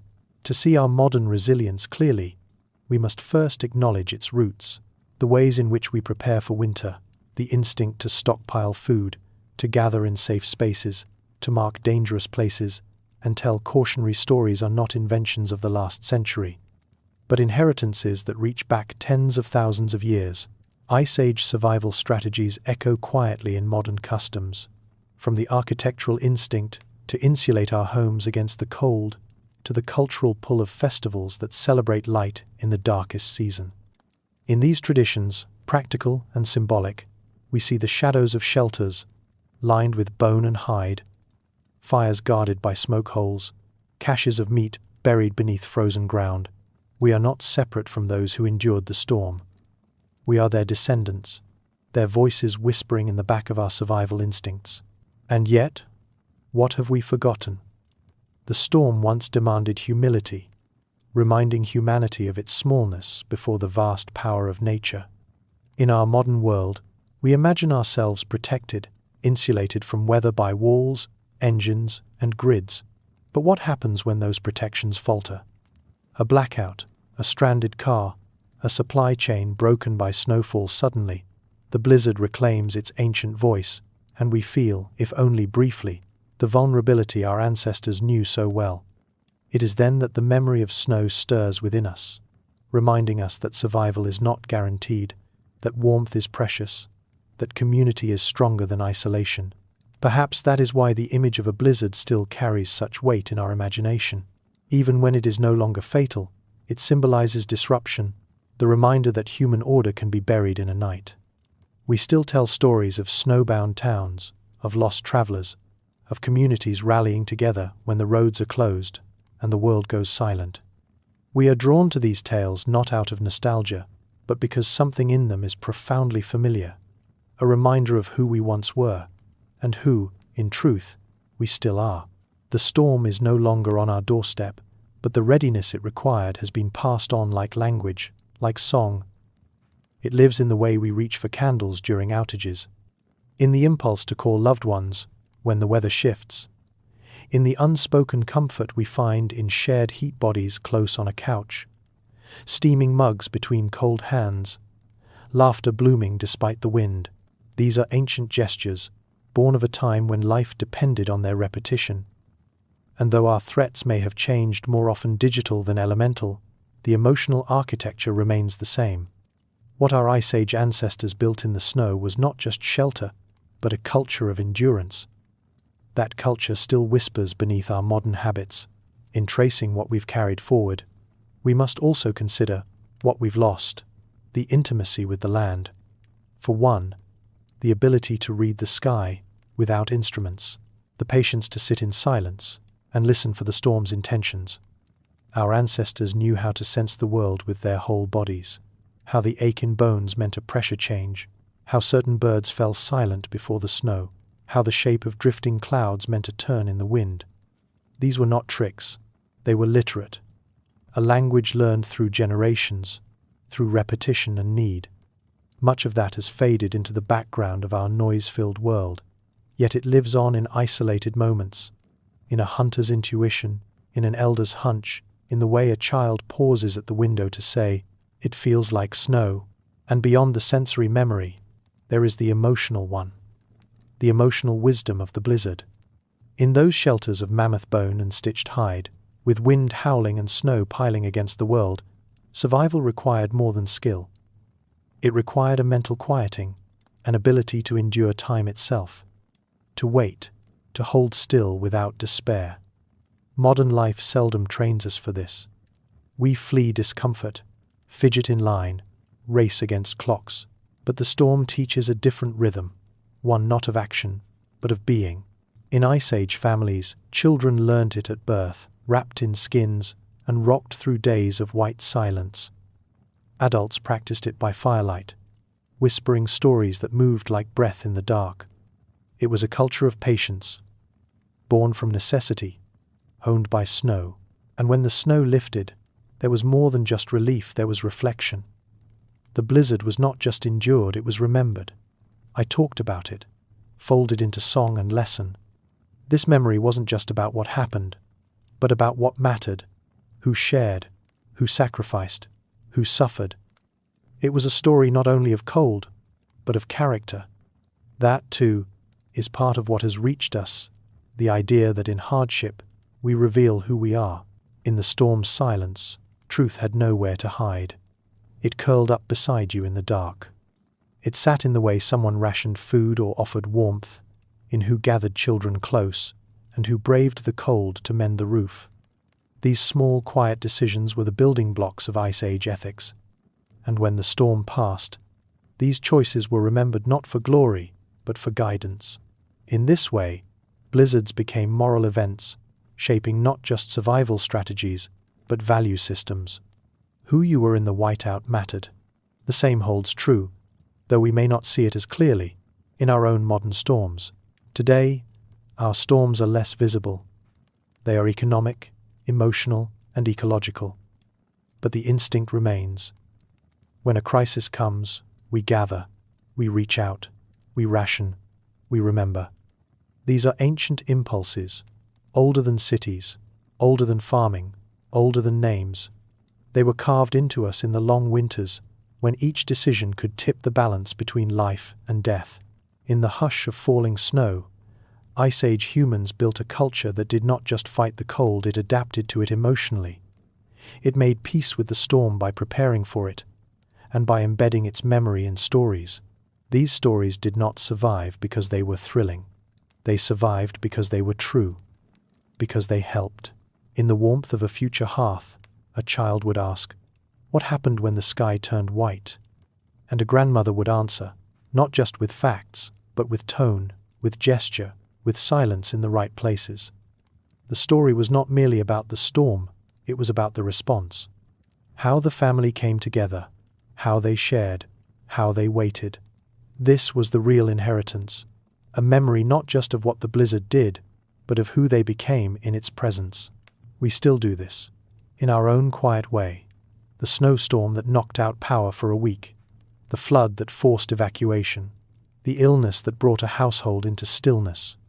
When the world closes in, we do not forget. We file these moments away, but not just for emergency checklists. We file them as part of who we are. And later, when we speak of them, we do not say only what we lost. We say who showed up, who stayed calm, who helped. We repeat their names the way Ice Age storytellers might have repeated the deeds of a brave aunt or patient elder. The medium has changed. The memory has not. Because memory, in the context of survival, is not nostalgia. It is infrastructure. It is insulation. It is what lets us move forward with something other than fear. That is the deep gift of our ancestors' relationship to snow. They did not treat it solely as an enemy, but as a teacher, and its lessons were written not in books, but in bones, in songs, in choices. What we carry today is quieter, but no less real. The thermal clothing in our closets, the emergency kits in our trunks, the instinct to check on neighbors when the weather turns. These are not just habits of modern life. They are echoes. They are Ice Age reflexes, encoded across thousands of winters. Even our architecture is remembered. The insulation of walls, the draft-free corners, the centrality of kitchens and fireplaces in older homes, all of it points back to a time when warmth meant life, and proximity was safety. We do not live as they did, but we live because they did. And yet, there is much we've let slip. We've lost the patience of the still hour, the comfort with silence, the art of tracking a sky for signs days ahead of change. Many of us have not seen a fire made without fuel, a meal shared without accounting, a storm survived without broadcast warnings. The capacity to read wind, to listen to the tone of snow, to hear the difference between sleet and powder on a tent roof, these literacies have faded. In their place, we've built new ones. Screens that forecast, apps that ping, services that deliver. Efficient, yes, but distant. The Ice Age blizzard was not distant. It was intimate. It pressed against the shelter wall, wrapped itself around the bones of the hut. You could smell it in the air, taste its coming on your tongue. When it arrived, it left no room for detachment. You had to respond with your whole self bodily, socially, spiritually. That level of immersion bred a clarity we struggle to find today. It simplified priorities. When the storm howled, you did not wonder about status. You wondered who would fetch water, who would soothe the child, who would rise first to tend the fire. These roles were not assigned by hierarchy, but by necessity. And that necessity revealed character.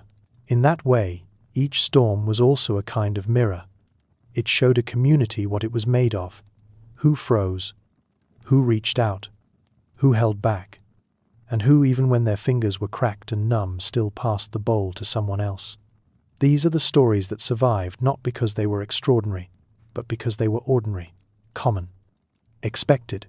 It was the everyday dignity of such actions that made them powerful enough to carry forward. Even now, we repeat those gestures. A shared blanket on a cold bench, a pot of stew brought to a neighbor's door. A stranger is given a ride when their car won't start in a snowstorm. These acts seem small, but in them lives something vast and old. An ethic not of survival for its own sake, but of survival as a shared endeavor. Not, how do I get through this, but how do we? That word is perhaps the oldest and most enduring shelter ever built, and it is still with us. Even if the context has shifted, we gather now not around fire pits carved into frozen soil, but around tables and screens. We share not only calories, but attention, stories, and care. The blizzard may no longer roar outside our dwellings, but the world has not grown gentler, only different.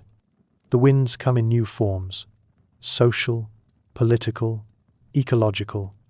They test our structures and our sense of connection. And still, we huddle. There is something profound in knowing that our ancestors survived not through dominance, but through tenderness. Their intelligence was not just in the spear or the shelter, but in the lullabies sung to anxious children, in the hands that stitched fur with bone needles by firelight, in the way they watched the wind and listened to its shape. These were acts of relationship with the weather, with the land, and with each other. In the snow, no one was separated. Today, we rarely think of winter as a teacher. It is a season we endure or escape, depending on privilege. But deep winter once offered instruction. It asked questions of us. What do you need, truly? Who do you depend on? What will you carry forward when everything else is taken away? And it waited for our answers in long, white silence. Those who survived were those who responded with humility, imagination, and care. To remember the Ice Age is not simply to imagine hardship. It is to remember how creative humans have always been. It is to remember that every storm faced and survived added something to the story of what it means to be us. The mammoth bone hut, the fat cache under the snow, the carved flute played in the dark, all of these were declarations. We are still here, and we still make meaning, even in the cold, especially in the cold. So when snow begins to fall in your own world, whether literal or metaphorical, you carry within you a long lineage of responses. You can draw from them. You can sit close. You can tell stories. You can share warmth. You can listen to the wind shift and know what it means. You are not the first to face uncertainty, nor the first to survive it. The Ice Age blizzard has passed, yes, but its memory lives on in our instincts, in our gestures, in the structure of our care. It lives in the way we still gather, still prepare, still hope. And somewhere deep inside, in the folds of our oldest memory, there is still that hollow in the snow, still that glow of firelight, still the sound of a child being wrapped against the cold. The blizzard is behind us, but also it is within us. And because of that, we are never entirely lost in the storm.